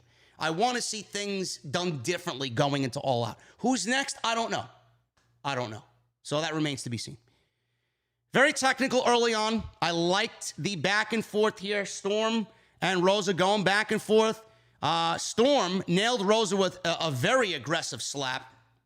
Rosa caught Storm with a leaping cutter and some drop kicks against the ropes. Rosa got a near fall with a Northern Lights suplex. Storm countered a Fire Thunder driver early on with a roll-up. Rosa rolled through and caught Storm with a double stomp. Storm then tried a spinning DDT on the floor. Rosa blocked it, hit a beautiful-looking Northern Light suplex on the floor. Storm caught Rosa with a German suplex on the apron and then hit the spinning DDT on the floor. Now, I don't know what had happened there. It looked like maybe there was a miscue there, but you couldn't really tell. Well, I don't know if it was a planned spot in the match to do the DDT after the Northern Lights, but whatever had happened, I initially thought it was a miscue, and they went back and did the spot again and then delivered the DDT. But whatever the case may be, it looked great, and it all fit flawlessly into the match. So the DDT on the floor, back in the ring, Toni Storm with the hip attack, man. My God, this hip attack may be one of the most devastating moves in all of the sport. I'm watching the big screen, and she's doing her shit, which is a beautiful thing to see. She's running, and she nails Rosa. Thank God Rosa got her fucking hands up at the last second. Hip attack on Thunder Rosa, and got her near fall with another DDT. Rosa hit a running knee strike and a Death Valley driver. Rosa planted Storm with a Fire Thunder driver, got a 2 count. Her facial expression sold that she could not believe. Toni Storm kicked out of it. Rosa went for a kick. Storm caught her with a German suplex. Storm's left shoulder was hurting and she couldn't hit a stuffed pile driver. Rosa hits Dustin Rhodes' finishing move, the final curtain, I believe he calls it, or the final reckoning. Final curtain was Goldust, and got the pinfall, 1, 2, 3, and it was a great match. Physical, exactly what you want out of a women's match. The right outcome, Thunder Rosa won, and the title reign continues. So I'm happy to see it, and I hope for the title and Thunder Rosa's sake that we get some substantial storyline for that title and for Rosa going into All Out. I think she deserves it, and the title could use it. The match of the night, to me, was Will Ospreay. He came out with Aussie Open against Orange Cassidy to retain the IWGP United States Championship. I said a lot about this in the open. I don't want to sit here and repeat myself just for the sake of time, but Orange Cassidy and Tony Khan and AEW for booking this match made a lot of people look fucking stupid. And it brought a smile to my face that this match was as good as it was, as I knew it would be, and everybody was made to look like a fucking idiot. Orange Cassidy needs to start getting the respect that he deserves. The character is fun, the character is great, the character is different. There's not one pro wrestler in today's industry that is doing what Orange Cassidy is doing. There's not one gimmick that even resembles what Orange Cassidy is doing. And no, I'm not talking Wendy Chu, because Wendy Chu is nothing more than a ripoff of Orange Cassidy.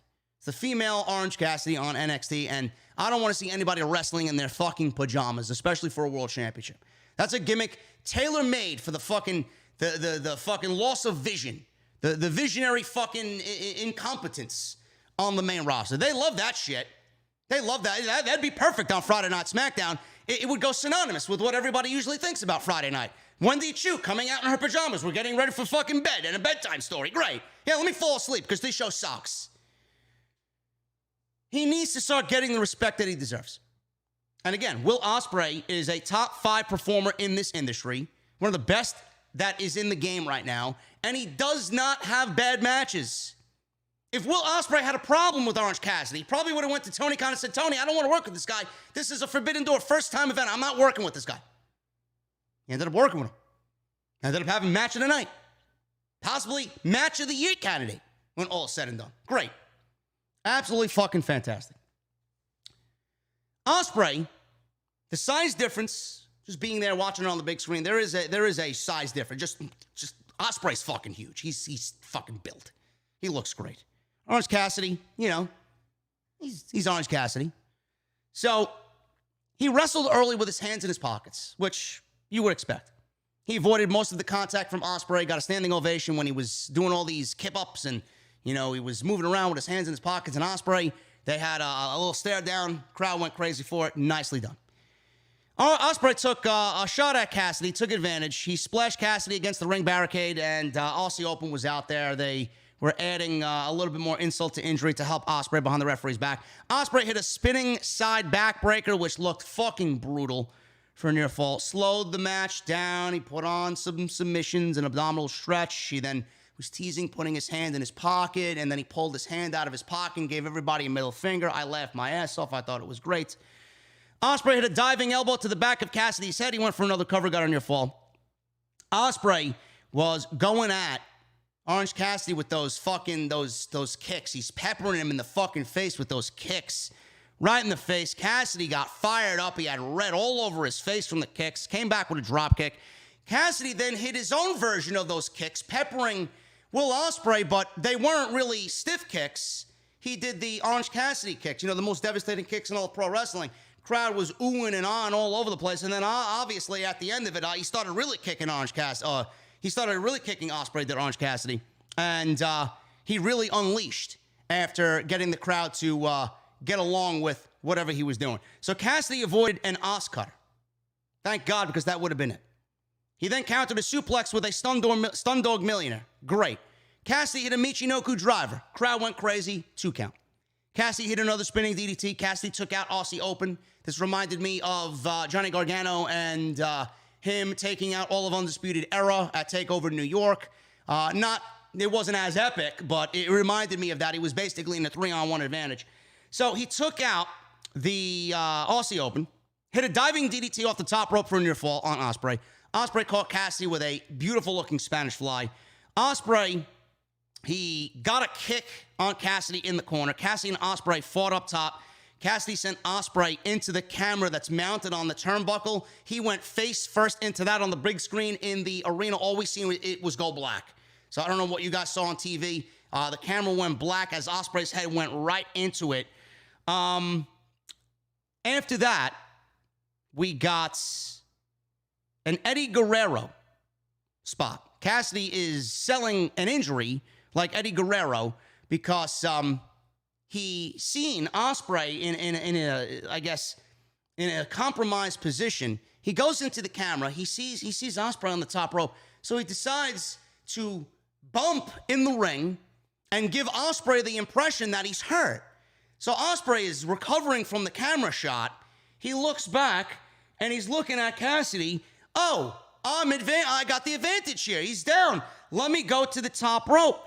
So he went up top and he took advantage of this. It worked. Cassidy caught Ospreay with a beach break after this, and he got a near fall. So it worked, and the lore of the faking the injury worked in Cassidy's favor. Ospreay came back with a cutter, and then the Os cutter for a near fall.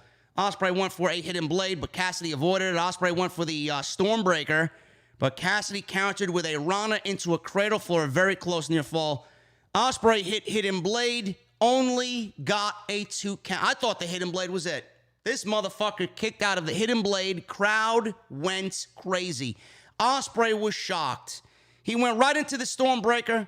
He got the finish off the Stormbreaker. 1, 2, 3. And the match was over. Will Ospreay retains the IWGP United States Championship. Match was fucking great. Orange Cassidy shut a lot of people up, and Will Ospreay proved that he could legitimately work with anybody. Even though you think they're no good, Ospreay is a top 5 performer in this industry, bar none. And Orange Cassidy, start giving him the credit that he fucking deserves. He's great. At the end of the match, Aussie Open beat up Cassidy. Rocky Romero and Trent Beretta tried to make the save. Got laid out. All of a sudden, Katsuyori Shibata comes out. I wasn't really sure of who he was while I was there in the arena, but apparently, and I did take some notes on this, Shibata, apparently, he did defeat, I believe this was last year, he defeated Bad Luck Fale in the finals to win the 2017. He beat Bad Luck Fale to win the 2017 New Japan Cup. So he got injured all of a sudden and this was not something that he did in a match, but it was repeated headbutts. His repeated use of headbutts caused him to have a head injury, and it was, I believe, it says here, subdural hematoma, and this required emergency surgery. And this injury was similar to what killed mixed martial artist Tim Hogg a couple of months later. The injury caused Shibata to miss all these years of wrestling. The use of a headbutt as a signature move caused brain damage, or I guess bleeding in the brain. And this, combined with severe hydration, caused Shibata to also experience some paralysis in the right side of his body. So Dave Meltzer reported this back when it happened, that it was believed that Shibata would never be cleared to wrestle again because of the head injury and the brain trauma. So everybody went crazy when he came out, and he saved the day for Orange Cassidy being beat up by the Aussie Open and Will Ospreay. So Shibata took out Aussie Open, then hit Ospreay with a pump kick. Shibata hit a corner drop kick on Ospreay, went for a rear naked choke, but Aussie Open pulled Ospreay out of the ring. So it may look like we're getting Shibata and Ospreay at some point over in New Japan, but Cassidy, one of the best shots of the entire night was Cassidy putting on the glasses, Shibata looking at him, and Cassidy putting his arm on Shibata and doing the thumbs up. That was awesome. Absolutely fucking awesome, man. Love it. I didn't know who he was. I had to do some research on him, but that's some serious shit. And the fact that this happened back in 2017, 5 years later, he's back, and he's back in a wrestling ring and doing what he used to do, man. That's a testament to fucking, I don't know what, man. There's a higher power up there. This guy could have been killed. He could have been killed and never wrestled again. It's crazy. So that's awesome. Really, really good stuff.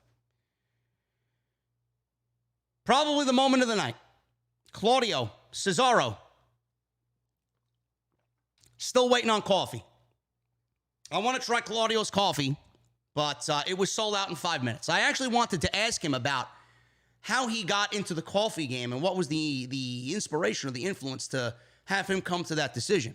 But they gave him legitimately 2 or 3 questions. They didn't even have anybody ask him questions. I don't know why, but I wanted to legitimately ask him about his coffee venture.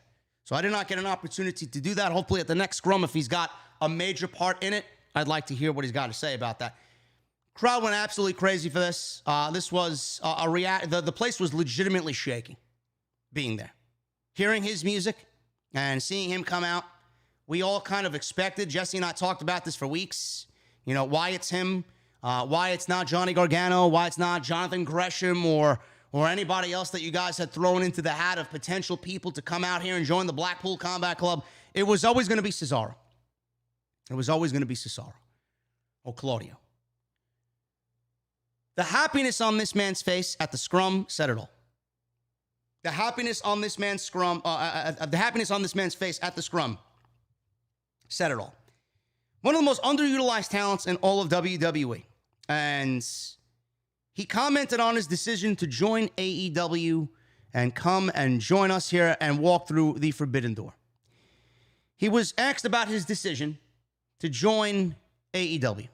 He says, and I quote, "You know, sometimes the stars align for a perfect moment.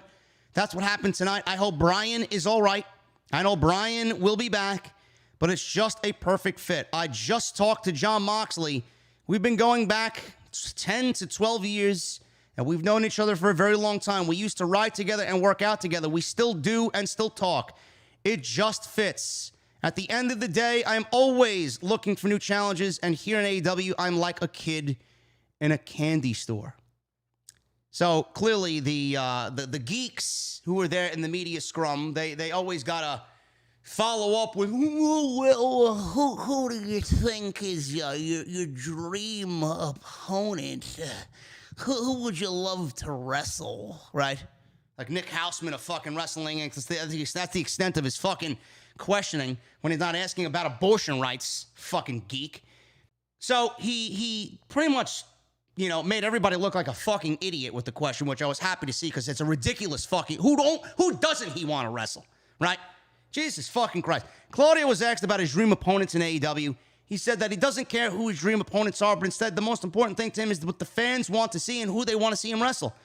Tony Khan then stated that he contacted Claudio before he was certain Danielson would be off the show.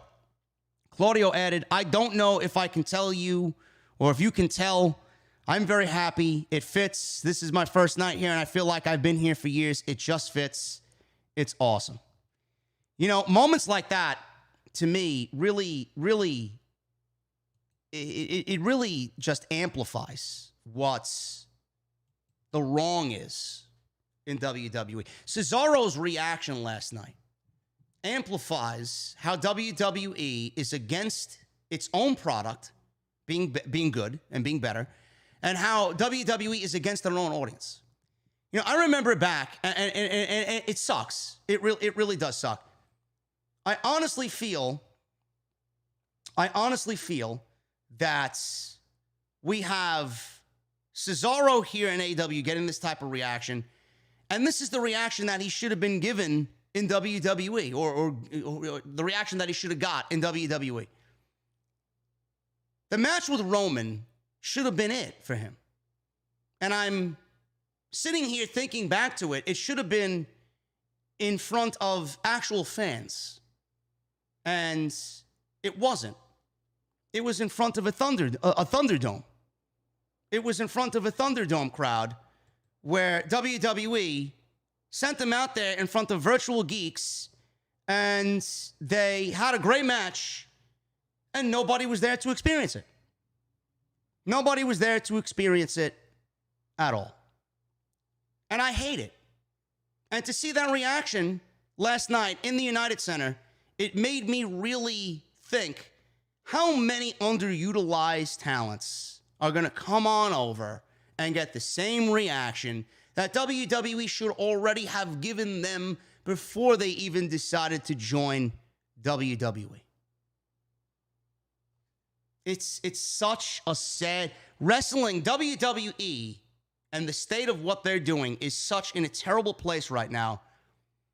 The fact that Cesaro is here speaks so terribly on them and what that man could have been for that company.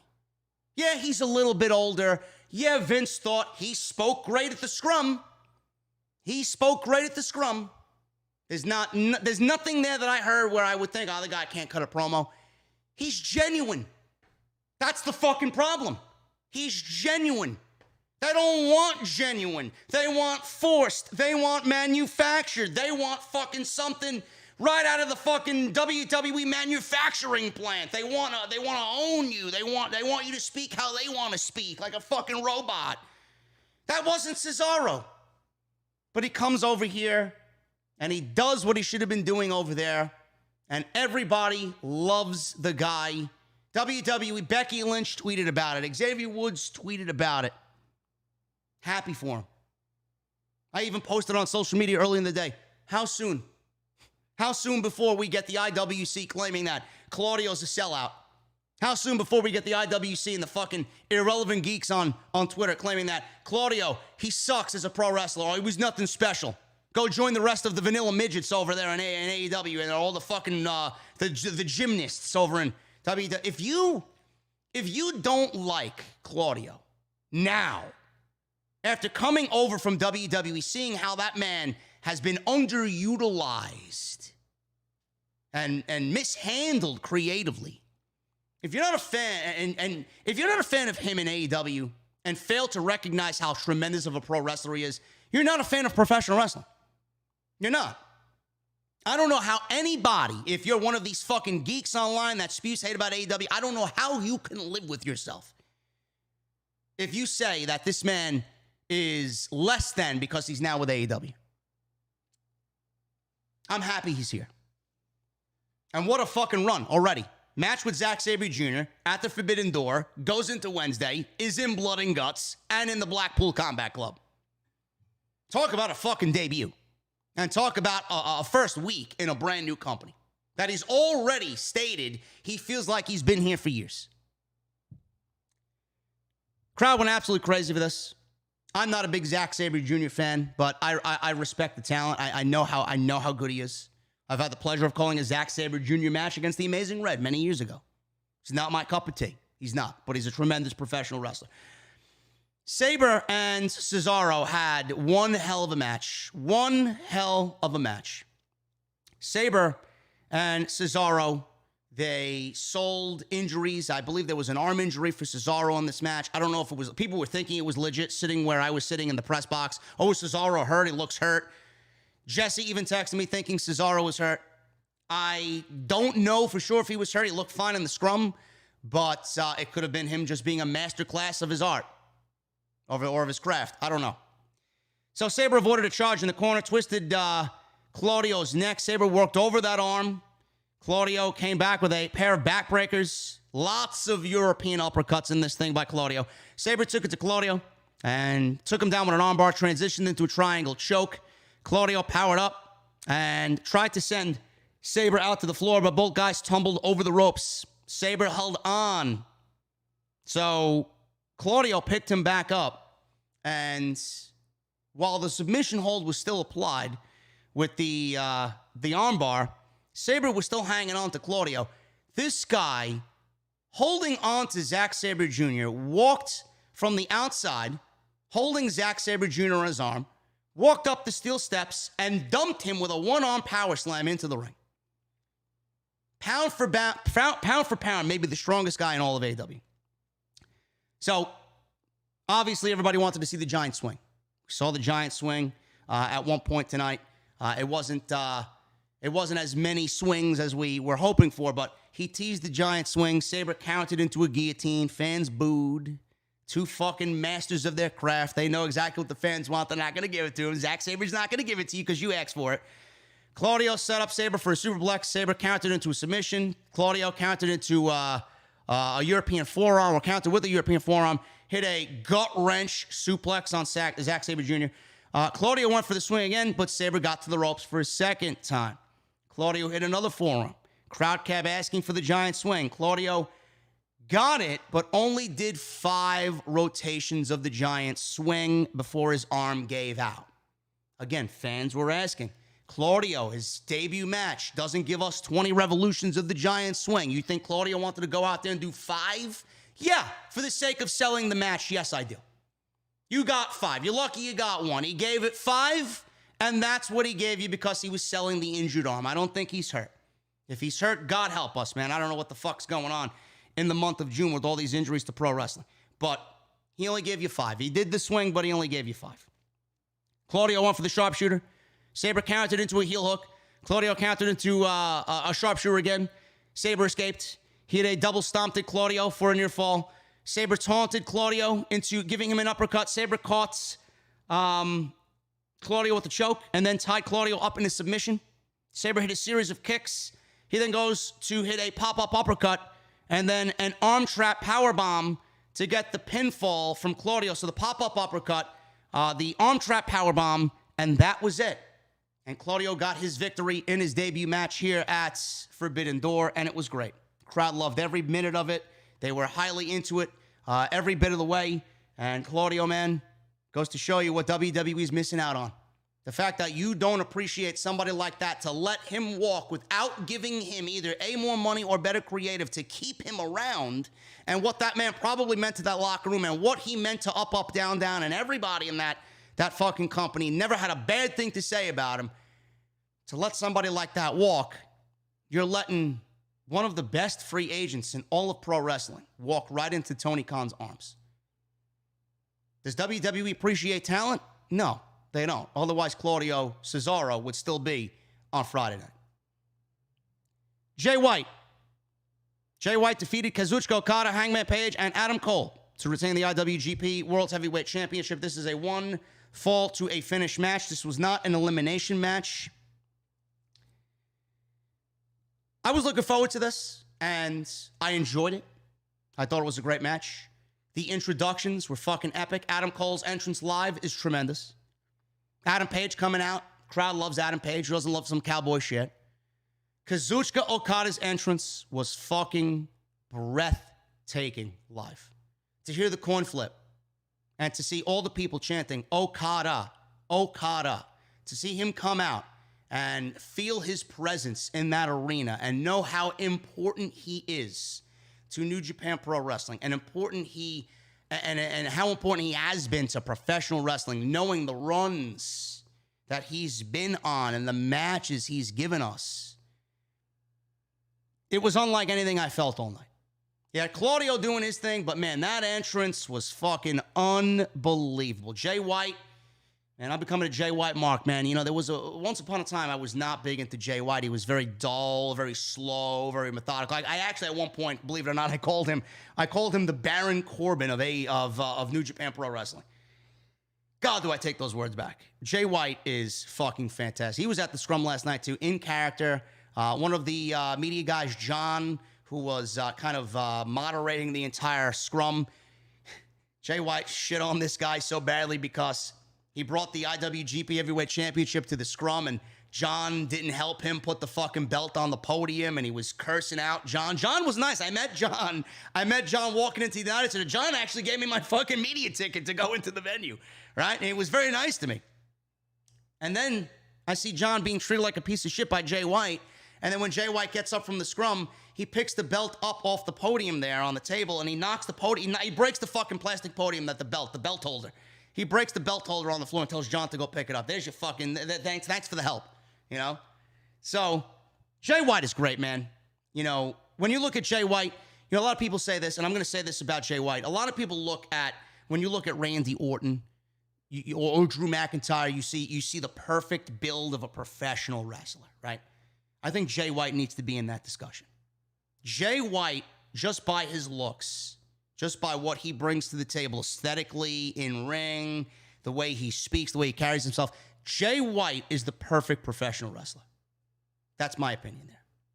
If you don't agree with that, I don't know what to tell you. I don't. I think he's tremendous. The intros here. Justin Roberts did the American intros all night, and then I don't know his name. I failed to get his name. I'm sorry. Usually I'm very prepared with this, but the New Japan ring announcer, he was there as well.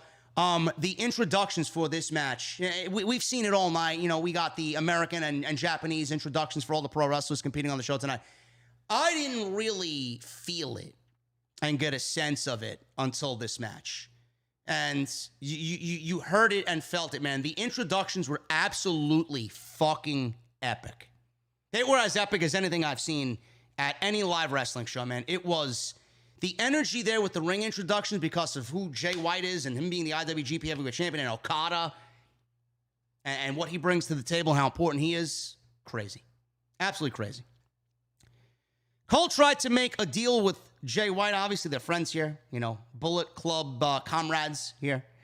So they tried to work together against the babyfaces. But, you know, obviously, that was going to be a story going in. They were all paired off against each other here. But we got Okada paired off with Paige. And, you know, Paige paired off with Cole. And they tried to keep White and Cole away from each other for most of this match. White and Cole suplex Paige on the entrance ramp to kind of take him out for a little bit in the beginning of the match. They focused on Okada. Cole hit a Hangman's neck breaker on Okada. Cole caught Paige with a pump kick. Paige came back with a fall-away slam on Cole. Plancha on White. Top rope lariat on Cole for a near fall. Paige went for the moonsault. Cole caught him with a super kick a la Ricochet spot at TakeOver all those years ago. So after the super kick, this left Okada against Cole and Jay White. Okada caught Cole with an elbow and White with a flapjack. Then drop kick Cole off the turnbuckles. We got to see Okada's drop kick in an AEW ring. Everybody says Okada's got the prettiest drop kick in the game. It may be. It may be.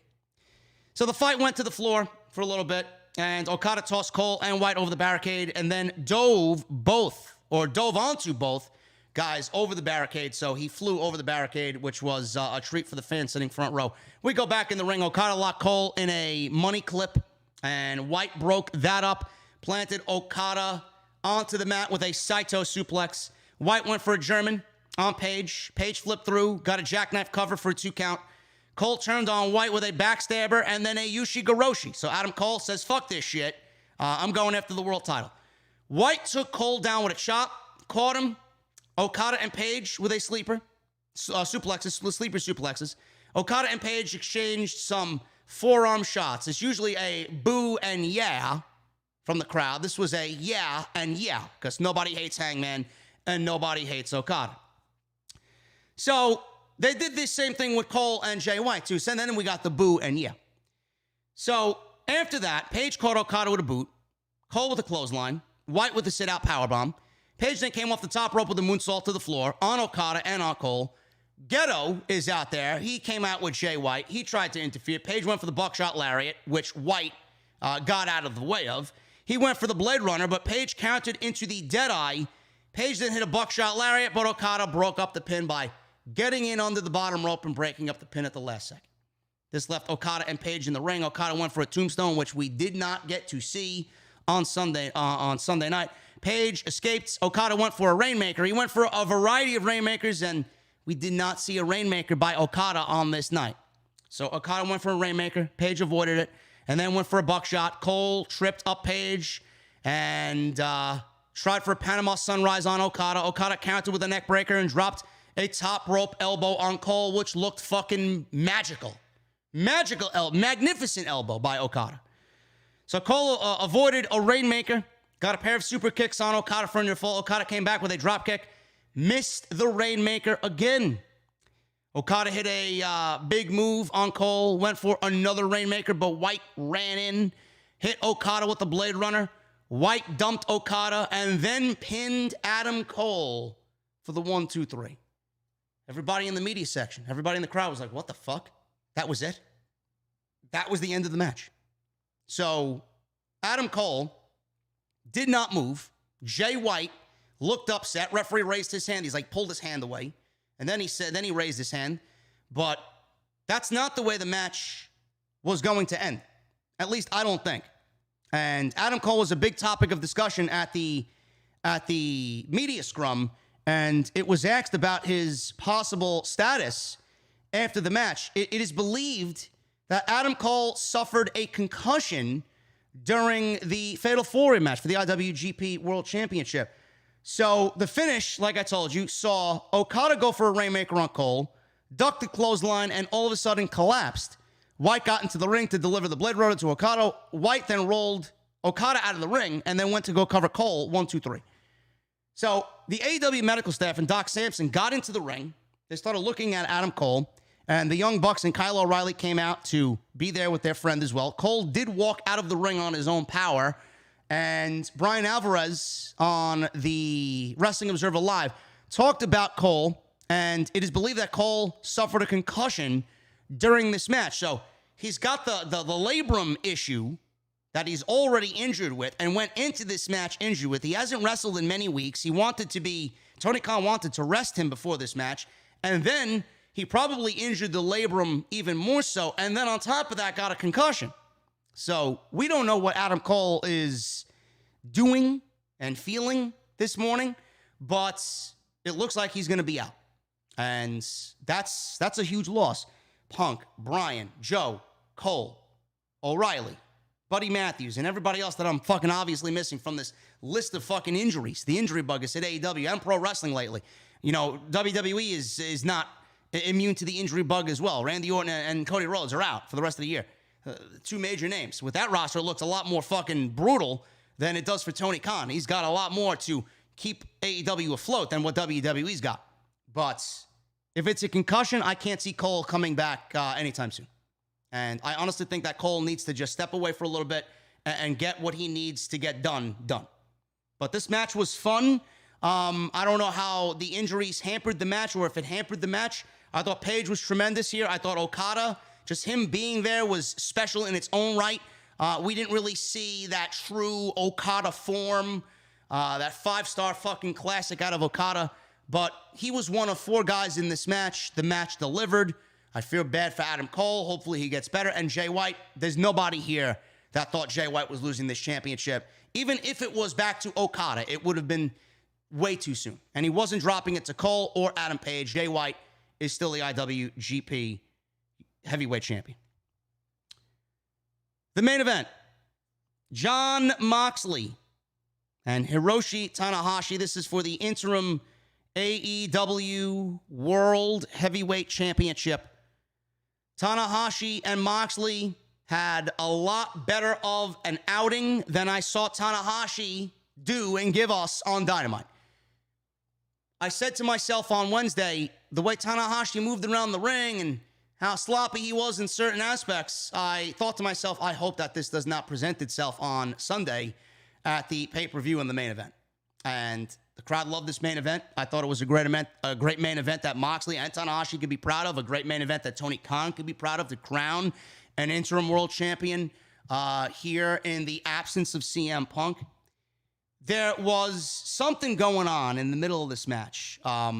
Moxley hit a double underhook suplex and then dropped Tanahashi with a pile driver.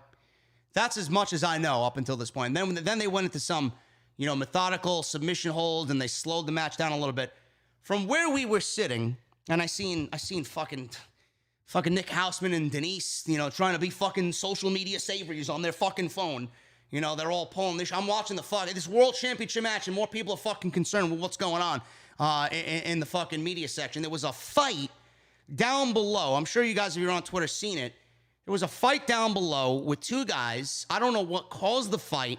Security came in numbers to take this guy away. They dragged him up the fucking stairs to the section that we were sitting in. They had him in handcuffs.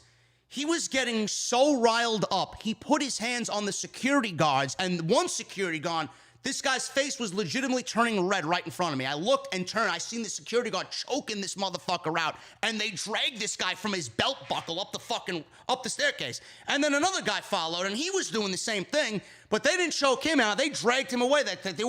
These guys, I don't know what happened, but there was a fight there that completely took everybody's view off of what Jon Moxley and Hiroshi Tanahashi did in that ring.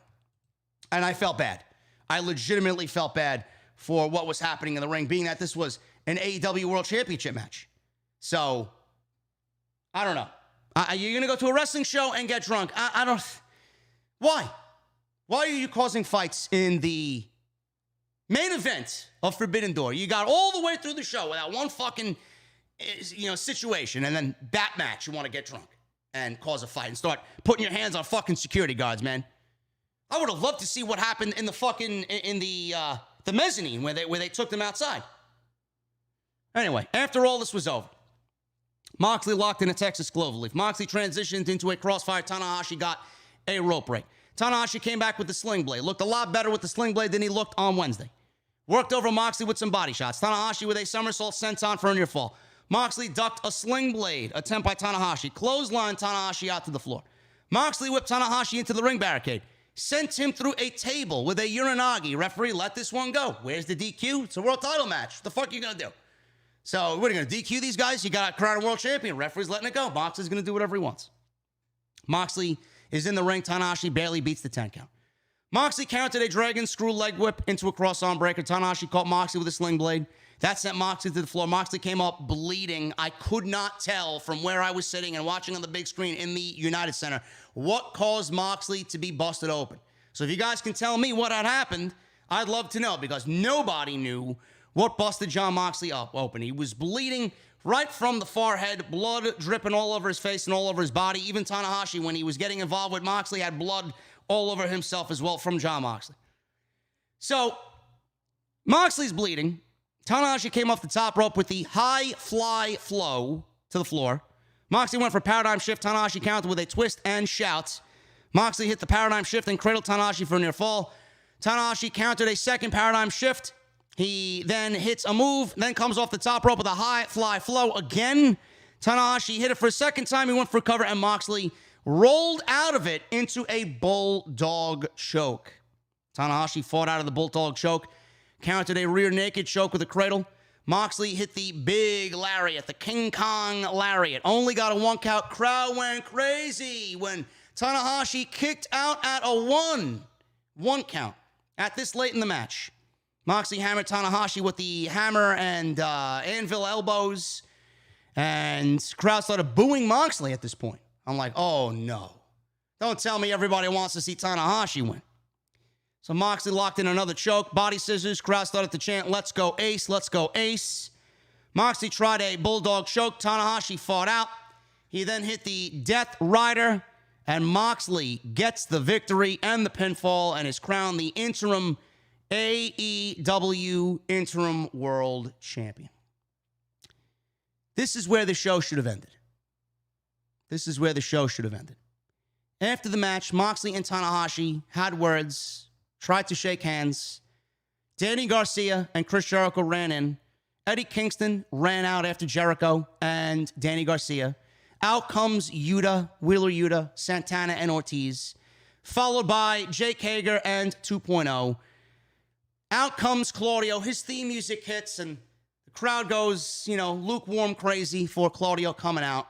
And we get this big sell at the end of Forbidden Door to sell Dynamite on Wednesday. This was legitimately the same ending that we got on Wednesday for Dynamite, the same ending that we got on Friday for Rampage, and the same ending that we got at Forbidden Door on Sunday. This show was fucking incredible. The show was great. And I'm not going to give any show a 10 out of 10. There's no show that deserves a 10 out of 10. If it's 10 out of 10, it's got to be the greatest show of all time. This show was, I would say, out of 10, I would give it an 8.5. Closer to a 9. I would probably give it an 8.5 and not a 9 because of this ending right here. This ending was ridiculous. This ending sucked. I hated this fucking ending. And the reason why I hated the ending is because CM Punk is your world champion. CM Punk is out. CM Punk was not there at all. Not on commentary. Not there to sell the importance of this match. Not there to congratulate both guys. Not there to shake the guy's hand before the match. There was no CM Punk in Chicago at the United Center. None. No presence of Phil Brooks on this show. You're crowning a champion in the United Center on Sunday at Forbidden Door. And that should have been the one lasting image to go off the air with. I get we got blood and guts. Throw an advertisement up, throw a fucking promo package up, throw a vignette up, do whatever. The fact that you ended this show the same way you ended Wednesday and Friday in the most WWE-esque way possible ruined what was a very important title match for Tony Khan and AEW. That match, to me, was ruined, and the moment was ruined. And crowning a new champion, the moment of that was ruined because you needed a big melee brawl with Cesaro's music, Claudio's music hitting again for a third time tonight, overdoing that to sell a big multi-fucking Pier 6 brawl with both the Jericho Appreciation Society and the Blackpool Combat Club, and you don't want to go off the air with your world champion holding that championship proud as his face is fucking bloodied and possibly concussed? I can't get behind that. I thought that was fucking ridiculous. You ruined the moment of crowning a new world champion to sell fucking Wednesday when we know Wednesday is Wednesday and we know what's happening on Wednesday. Meanwhile, all you needed to do was take the easy road and throw up a vignette before the fucking show or during the show to keep everybody in the loop. Hey, Blood and Guts is happening on Wednesday night. That is the only thing I could say about the show I did not like. The only thing about the show I did not like. So instead of getting a solid 9 out of 10 from me, I'm giving it an 8.5 because of that ridiculous WWE Vince and Bruce production ending that AEW gave us at the end of that Tanahashi and Jon Moxley match. And this show was fantastic. Otherwise, this show was fantastic. I'm very happy that I came to Chicago to meet you guys, to do this, to be here, to be there, to be invited to the Scrum by Tony Khan and be a part of that and be a part of history. And the more history happens, I'll tell you what, guys, the more history happens, let me get some music on here. The more history happens, the more history we make, and the more history that we will be a part of. I'm disappointed Jesse couldn't be here, but he's got a good excuse. He's celebrating an anniversary with his wife today. That's why he's not on the show and had to go solo, but normally I do better solo. But Jesse adds a lot to the show, and a lot of you guys appreciate his takes, which I'm glad to see. And we'll be back on Wednesday, man. We'll do Wednesday. We'll do Blood and Guts. It should be back to normal. We'll be back in New York. I'll have the whole get-up and set up ready to go, man. So hopefully I sounded okay. Hopefully I looked okay. I look a little tired. I got maybe 4 hours of sleep, 5 hours of sleep. I'm running on no food. Dehydrated. Work nonstop, man. I'm a fucking animal. I don't know. I'll have to take a shower after this and go get some Italian food in Fulton Market, but I appreciate you guys very much, man. Hopefully everything was good today. Sound-wise, look-wise, lighting-wise, venue-wise, camera-wise. So we'll do it again tonight, man. I'll be live for Monday Night Raw. Don't go anywhere, man. We'll do Monday Night Raw. I'll be back later as well. Right now, we're going to read the Super Chats and get through the Super Chats. We got 1,296 likes. Can you guys blew past 1,000? Can we get 1,500? Can we get 1,500 likes on today's stream? Happy hour stream. Forbidden Door. Make sure you guys hit that subscribe button down below. Turn on the bell for all notifications. Go check out all the other videos that you might have missed, including the post-show scrum last night, which AEW demonetized after I was told that it wouldn't be demonetized. It's too late now, but if you guys want to show your support, man, please get your Super Chats in, and we will get right into it. Follow me on Twitter as well, JDfromNY206 on Twitter and Instagram. And like I said, hit that subscribe button down below and turn on the bell for all notifications. If you guys want to join the OTS community and become a VIP right here on OTS in the venue, hit that join button down below and join the channel as a channel member. We're going to go over the ones that I missed last night from the scrum, and then we'll get into today's. Okay, so Stick World May with a $2 super chat from last night's scrum live stream, 1,000 likes minimum. You know it, brother. Melby Carrillo with a $1.99 super chat. You got bro. Well, you got it, bro, he says. Don't be nervous. And Bainbridge Omega with a $2 super chat. JD Quiet, Forbidden Door, man. LMAO. Next time I'm at a scrum, and next time I live stream from a scrum, it's going to be members only. It's going to be a members chat only. I'm not turning on the chat anymore. I would have banned everybody. If I was able to ban someone from my phone, I would have banned everybody that said, ask a question. I can't, it's not a free-for-all. I'm not going to ask 7 questions and be the one guy with the fucking hand up like the geek in front of the teacher. No, I'm not doing that. I'm not doing that. There's a method and there's a way to do things when we're at the scrum. Things that you guys don't see while I see it. Let me do what I got to do. I'll ask questions when they are appropriate and when the time is right. Michael Evans, VA, thank you for coming out to the meet and greet, brother. I appreciate you. It's nice seeing you. JD and Jesse, it was an honor meeting you guys. The beverages were ice cold and it was awesome. Talking with both of you. Jesse had the tacos. Jesse, you didn't tell me how these tacos tasted at Ogden, bro. How did these tacos taste? I need to know what I'm dealing with if I want to go back to the Ogden. Joseph Taylor with a $5 super chat. 2 things. The best pay-per-view of the year, and I was very impressed with what I saw with Zack Sabe Jr. last night. Zack Sabe Jr. is great. It's just not my cup of tea. The best in-ring pay-per-view for AEW all year.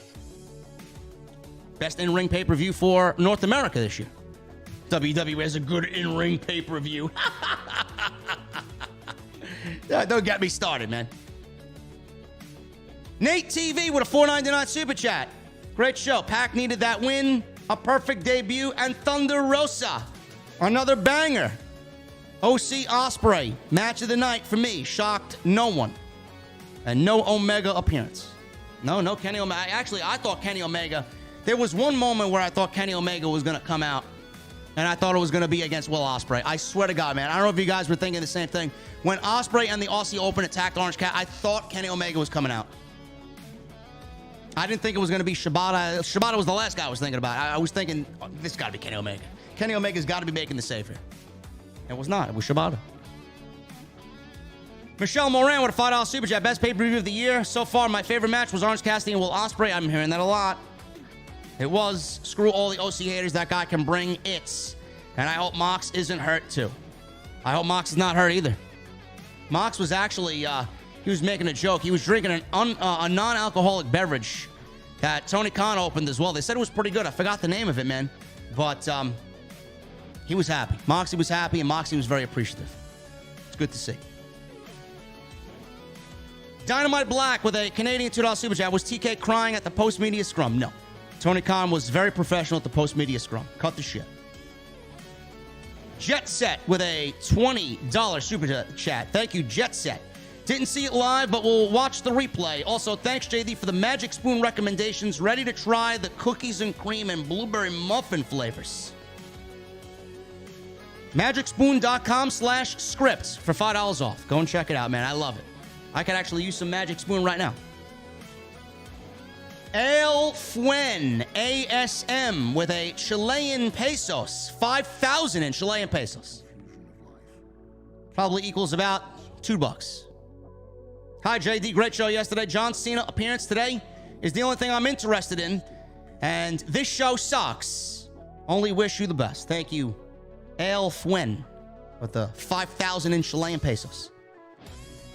We got Jay Coyle with a $5 UK super chat. People seriously need to stop pretending Orange Cassidy isn't a very good pro wrestler. Match of the night. I'm hearing from a lot of people. You better believe it. Matt Eagle with a $4.99 super chat. LTB isn't just a slogan on an OTS shirt anymore. Let me tell you something, man. Tony Khan, I know you guys heard him, and I marked the fuck out, man. Internally, I marked the fuck out. I wanted to point at him, but I gotta be professional, you know.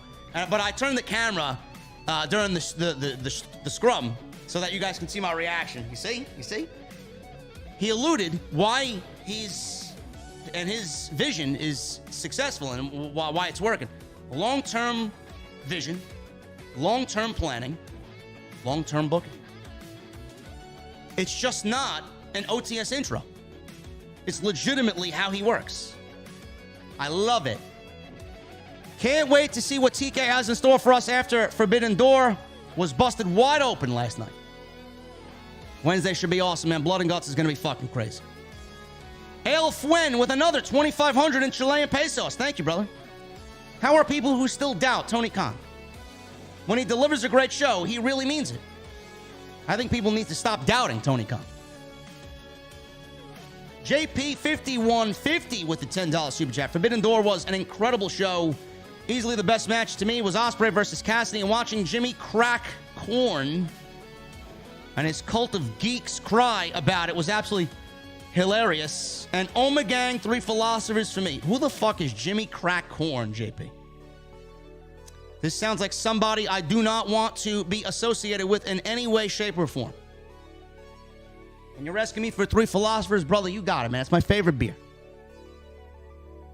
Gotta love me I love the blueberry coffee 3 philosophers. That's the way to go right there. Thank you, JP, for the 10 in super chat, brother. Michael Smith with a $5 super chat. Hey, JD, was awesome meeting you. Jesse, as well yesterday. I'll have to get you another bullet old-fashioned or Guinness if I see you again. Michael Smith. Listen, brother, if it wasn't for the amount of people that came yesterday, there had to be at least over 60. This was easily the best meet and greet turnout that I've had in forever. Last year's was incredible at All Out. And then we did the same thing for Grand Slam in Queens at one of my favorite places, Station House, which I may do again in September. But if it wasn't for you guys coming to the meet and greet and just being there with me and wanting to be near and around that energy, I probably would have had another 2 old-fashions. So the one that I got from you, Michael Smith, I appreciate it. I appreciate it. And it's probably the most delicious one. I love a bullet old-fashioned. I do. Thank you so much, brother. It's good to see you. Hassan. And by the way, I just want to add, for all the people out there that call me a sexist, a racist, a bigot, all they need to do is come to those meet and greets. All you need to do is come to the meet and greets.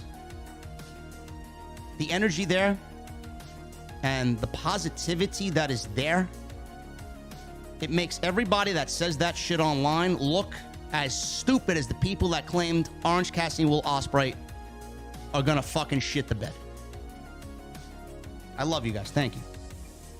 Hassan, yo JD, you demand, thank you for streaming the media scrum with a $10 UK super chat. Thank you, brother. I'm glad I could do it. I got to get my setup a little bit better, man. In the months to come, I want to buy a new iPad. I really want to buy a new iPad. My iPad is so fucking old. I got like a 4-year-old iPad.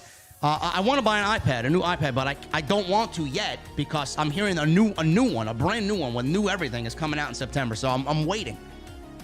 I'm waiting. Otherwise, I pull the trigger now.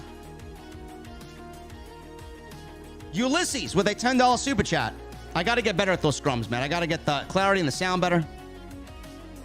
Ulysses with a $10 super chat. I watched it at a movie theater and I realized something since I've done so many times with WWE. But it was basically full of people watching AEW, which has happened with other AEW pay-per-views, but not with WWE. Yes, because what Tony Khan is creating with AEW, man, it brings people together because they love professional wrestling. Who watches WWE in a movie theater, man? I can't even watch WWE. I can't even stand to watch WWE in my own home. I gotta watch WWE tonight in somebody else's home. Trayvon Truss with a $4.99 super chat. It was awesome meeting you and Jesse yesterday. The show was amazing. Trayvon, thank you for coming by, brother. It was good to see you as well. I appreciate you, man. Ulysses with another 5 in super chat. I just wanted to say that because nobody can't tell me how popular AEW is or even over WWE. I think it's more undercover AEW fans than we realize. We got El Fuen with another 2,500 in Chilean pesos. Where are the people complaining about Orange Cassidy now? He did a clinic last night. El Fuen. They are hiding in their dimly lit bedrooms with a bottle of lube and a box of tissues next to their bed on the nightstand. And they're about to fucking rub one out over some Liv Morgan pictures. Or some Alexa Bliss photos. That's exactly what they're doing. Hologram with a $10 super chat. Brother, thank you so much. The management team is sending you a hat, bro. So I got to hit you up. We're going to send you a hat for the fine work you did in the live stream last night, man. Holding that shit down. You were like Big Boss Man in that fucking chat, brother. Forbidden Door had that big fight feel, and that was the entire show. I know I speak for many in saying I appreciate all the work and time you put in to entertain us. Great questions on the scrum, too. Always OTS. Thank you, Hologram. I do believe we had the best questions all scrum. And I may have gotten Sean Ross Sapp in trouble. And it was not my intended thing to do so. Tony Khan was just very passionate about news leaking on something that was very important to him, and it is what it is. It was a legitimate question. I read it on the plane. I listened to the song that he will be getting, potentially. I said to myself, this is a good song. I like this song for him. I like it better than what he's coming out to. The Pixies, I believe he's coming out to now. I like it better than that. And when we didn't hear it tonight, I figured, I'll ask that question. I didn't mean to get Sean Ross Sapp in trouble, but he did say that he does like Sean, but the reporting is bullshit. Whatever. I'm sure the Fightful team that was there was very pleased as well. Fuck him. Crispy Badger with a $1.99 super chat. WWE Reject is not the burn people think it is anymore. No, because WWE also thinks that they're rejects as well. So you can't call them a WWE reject when WWE has rejected them, case in point, which is why they left or got released. Ulysses with a $2 super chat. I can't wait for AEW Fight Forever. Where is it at?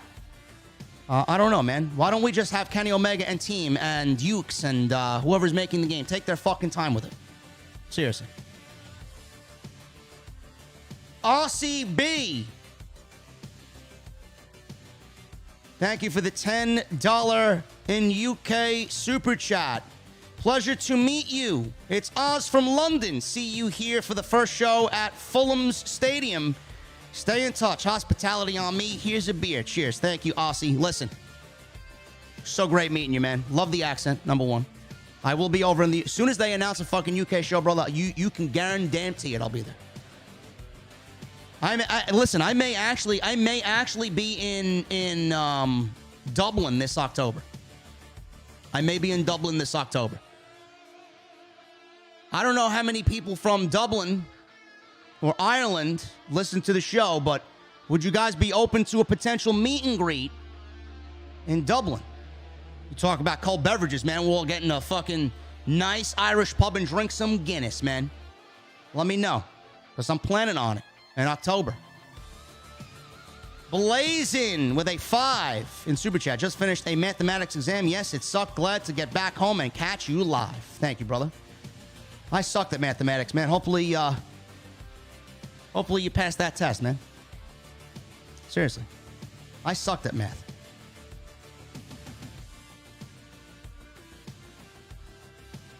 I'm trying to see the chat.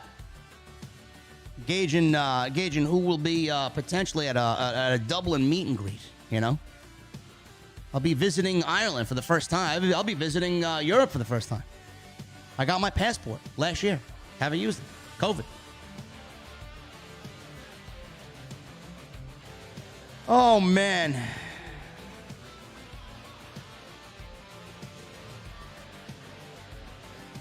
William Sanchez with a $5 super chat. I wouldn't mind Orange Cassidy having a run with the TNT title. He's proven plenty of times he can go with anybody. He's amazing and deserves a shot. I agree. Orange Cassidy's great, man. Stop with the Orange Cassidy slander. Ryolf Wildfire with a $9.99 super chat. Sorry I missed you guys. Had a late start on things. My first pay-per-view I've been to. Got hit with water from Mox and gave him a pat on the back as he went by to the ring. Crowd was crazy. Good except the fan. Ryolf, I was probably sitting right across from you, man, on the other side. I seen Moxley come out and everything right in front of me. Thank you for the $10, brother. I'll be back in Chicago in September. Blazing with another $5 super chat. Speaking of Claudio, he's already streaming on Twitch, participating in a powerlifting competition. Life outside WWE is pure freedom. Love it. Good for him, man. I'm so happy for him. Phil with a $9.99 super chat. Orange killed it. The show was fantastic. I'm so happy for Claudio and WWE. Will run the day knowing they will rue the day knowing they messed up a ton of these former WWE guys, says the geeks in the IWC that don't understand. Letting Claudio go was a mistake. Just every aspect about him is great.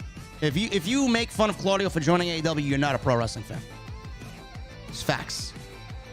Hologram with a $5 super chat. Even Naomi broke her social media silence to tweet about Claudio. It literally warmed my soul. Legitimately everybody, brother. Becky Lynch, Xavier Woods, Naomi. Everybody loved that man. There's not one man in that company. There's not one person in that company that hated that man or had anything negative to say about him. Justin Striplin with a $9.99 super chat. That huge pop that Claudio got from the crowd at last night's Forbidden Door pretty much shows that he was always connected with the fans. Screw Vince for thinking that he wasn't connecting with the fans. Yeah, Vince says, it's going to be tough for him to connect with the fans because he can't speak English properly. Vince needs to go. I hope this investigation or these multitude of investigations gets Vince out forever. His poison over the company needs to be eradicated. Justin Striplin with also another $9.99 super chat. After the Fatal 4-Way match, it was interesting to see that the Young Bucks were going to check on Hangman Page instead of Adam Cole. Then Kyle stopped them from walking over to Hangman Page. I did not see that. I was mostly fixated on Adam Cole. It's amazing what we miss when we are there live and not watching it on TV. Shed Black with a $1.99 super chat. No message. Thank you, Shed. Don't be shy here, bro. Mr. TKO with a $5 super chat. It was great to see a match get slowed down with something other than a chin lock. Don't worry, man. We'll get the match slowed down tonight with chin lock from WWE. Forbidden Door was great. Can't wait for the next one. OTS for life. Thank you, Mr. TKO. I appreciate you, brother. Phil with a $9.99 super chat. I love that AEW announced the date for AEW Grand Slam. The date is September 21. And I'm going to see Omega and Danielson was a dream. I can't wait for the next one. Grand Slam is going to be tremendous, man. Grand Slam is going to be great. We got 6 new members in the venue. Thank you, guys. Due to my setup, I can't see all the new members that have joined, but I appreciate you guys. Thank you so much, man. If I missed your membership, I apologize. I really do. I'm working under not being at home conditions. Justin Striplin with a $4.99 super chat. Great show as always, JD. Sounded really great throughout the show. You giving us a review and working nonstop proves why you're the man. Thank you, brother. I bought this studio microphone from Shure. Nice travel microphone. I'm not taking my my Earthworks Ethos or my Shure SM7B with me to the fucking venue, So, not taking it on. Those are 2 very expensive microphones. I'm keeping my expensive shit at home. Hopefully I sounded good. Great show as always. Thank you, Justin. Appreciate you, brother. Ulysses with a $5 super chat. After that ending, I'd rather watch the IWGP title match and see that end the show when Okada had won and then Omega comes out to confront him and tease Okada versus Omega 4. No. No, the AEW title was always going to end the show. Ghost with a $1.99 super chat. Badass pay-per-view always. Also, I'm now a fan of El Fantasma. El Fantasma was great. I'll give him that. He was very good. Portillo with a new membership. Thank you, Portillo. Justin Striplin with a $9.99 super chat. I don't know why people keep doubting Orange Cassidy when he has had bangers with Pac, Chris Jericho, Adam Cole, and now Will Ospreay. What a great match between Cassidy and Ospreay. Match of the year candidate. Phil with a $4.99 super chat. Everyone and their mother were speaking of the terrible card. Tony Khan shut them up last night. Good for him. OTS for life. Tony Khan is feeling like a validated motherfucker tonight, man. I'm happy for him, too. Lord Quaz with a $2 super chat. Will you be attending Grand Slam this year, JD? If they do media, yes. If not, no. Just a meet and greet. Just a meet and greet. Tribal Chief. Maybe Maybe. We'll see, man. I'd like to. If they do media, they said they were doing media last year and they didn't do media. So. Tribal Chief with a Canadian $5 super chat. Hey, JD, great job at the scrum. You brought great perspective to the wrestlers, which was engaging. The questions you asked versus the others were night and day. Thank you, brother.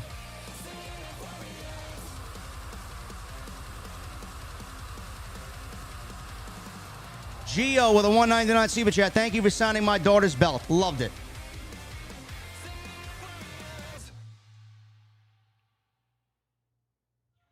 Gio, let me tell you something, man. That was probably the best part of the entire meet and greet.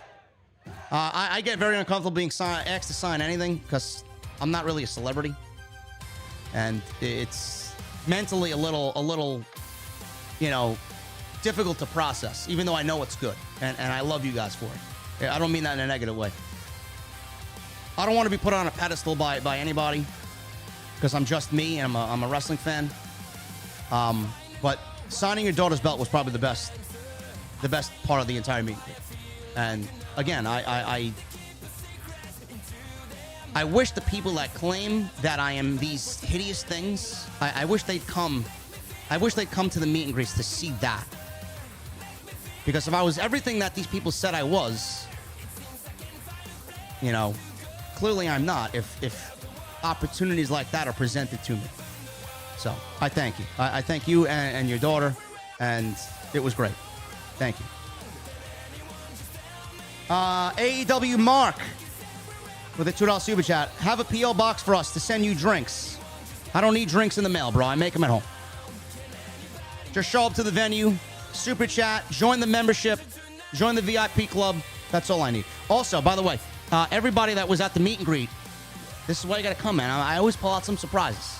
Maybe next year, maybe next meet and greet, I'll have the OTS belt. I don't know. Everybody at the meet and greet saw the almost finished outside of the OTS beer garden. Love it. Shadow Moss with a $5 super chat. I'm sorry you have to watch WWE tonight, but I'm in love with AEW. Everybody is, man. The smart people are. But I will watch Raw, and we will go over Raw, and we'll be live tonight. Jay Coyle with a $2 UK super chat. I may have to come over to Ireland for the day. You may have to, brother. I will be in an Irish pub drinking Guinness, and I will be at the Jameson Distillery. AW Mark with a $2 super chat. Can we do member-only live streams? For the post-show scrums, it will be member-only live streams from now on. King Chronic becomes a new member. Thank you, King Chronic. What the fuck are you drinking this afternoon, King Chronic? Round is on me. Indigo. 24 months. He's got a gold microphone. Shout out to Indigo, man. Hey, JD, much respect. You killed it last night. AEW even pinned my comment after the scrum. Pay-per-view of the year. We love you and are really proud of you. Thank you, Indigo. I appreciate you, brother. Marcus AEW with a $5 super chat. Appreciate you doing the scrum yesterday, JD, and can't wait to see what Tony Khan has in store for us. More banger shows to come, JD. Cheers to you, my guy. Thank you, Marcus. I appreciate you, man. Thank you to everybody that came out to the meet and greet, man. You guys legitimately made the entire trip worth it, honestly. And the Ogden makes a damn good old-fashioned. Oh, man, what a stream, man. Holy shit. It's about time I get the hell out of here, man. It is about time I get out of here and I jump in the shower and we get some food in my belly because I'm starving. I am absolutely starving. I appreciate you guys. Listen, guys, we need 33 likes. Or 43 likes. 42 likes. 42 likes for 1,500. Can we get 1,500 likes? Minimum. Thank you for the super chats. Thank you for the membership. 6 new members, man. Happy to see it. You guys are going. Listen, you guys are going to want to become members, man. There's going to be more member-only streams. from now on. After last night, there will be more member-only streams, so you guys are going to want to be a part of the VIP club.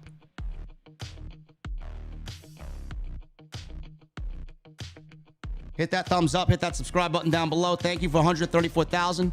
Remember, I will be live tonight for Monday Night Raw, man. I will be live for Monday Night Raw. Okay?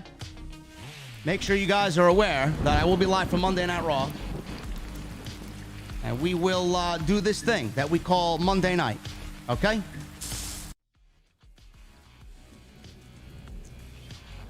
What a stream, guys. What a stream. Incredible. Incredible, incredible, incredible. Thank you for making this worth my time this weekend, worth my time this afternoon. I appreciate you all very much. I was very heavily contemplating not even coming on live, man, or half-assing it, but I'm like, I can't do that. I can't do that. I gotta present myself, and I gotta give you guys what you want and expect. So I thank you for really making this worth my time today, and just killing it tonight. Thank you. Again, Monday Night Raw live tonight. Follow me on Twitter. I'll be live tweeting the usual, man. Nothing's changed. A brand new week. At JDfromNY206 on Twitter and on Instagram. Hit that subscribe button. Turn on the bell. Hit the join button. Go check out all the other content. You guys know it. Monday, tonight live for Raw right here in the venue. And then I fly home tomorrow. We'll be back at it with some extra tomorrow, I'm assuming, if I get back early enough. And Wednesday, Jesse will be back in the venue. And he will be back live with me on Wednesday night. We'll be doing AEW Dynamite, and what a show, man. What a show. Blood and Guts is going to be incredible. Guys, I'm getting out of here. I'm going to hop in the shower. I'm going to go to Fulton Street. I'm going to get myself some nice Italian food and have a nice glass of wine or maybe an old-fashioned with dinner. I thank you guys for everything. Thank you for a great time in Chicago. Thank you for a great AEW stream. I need those guitar emojis in the chat. And I need that music on max. I'll see you guys live tonight. You better be here for Monday Night Raw right here on Off the Script. I'll see you guys later.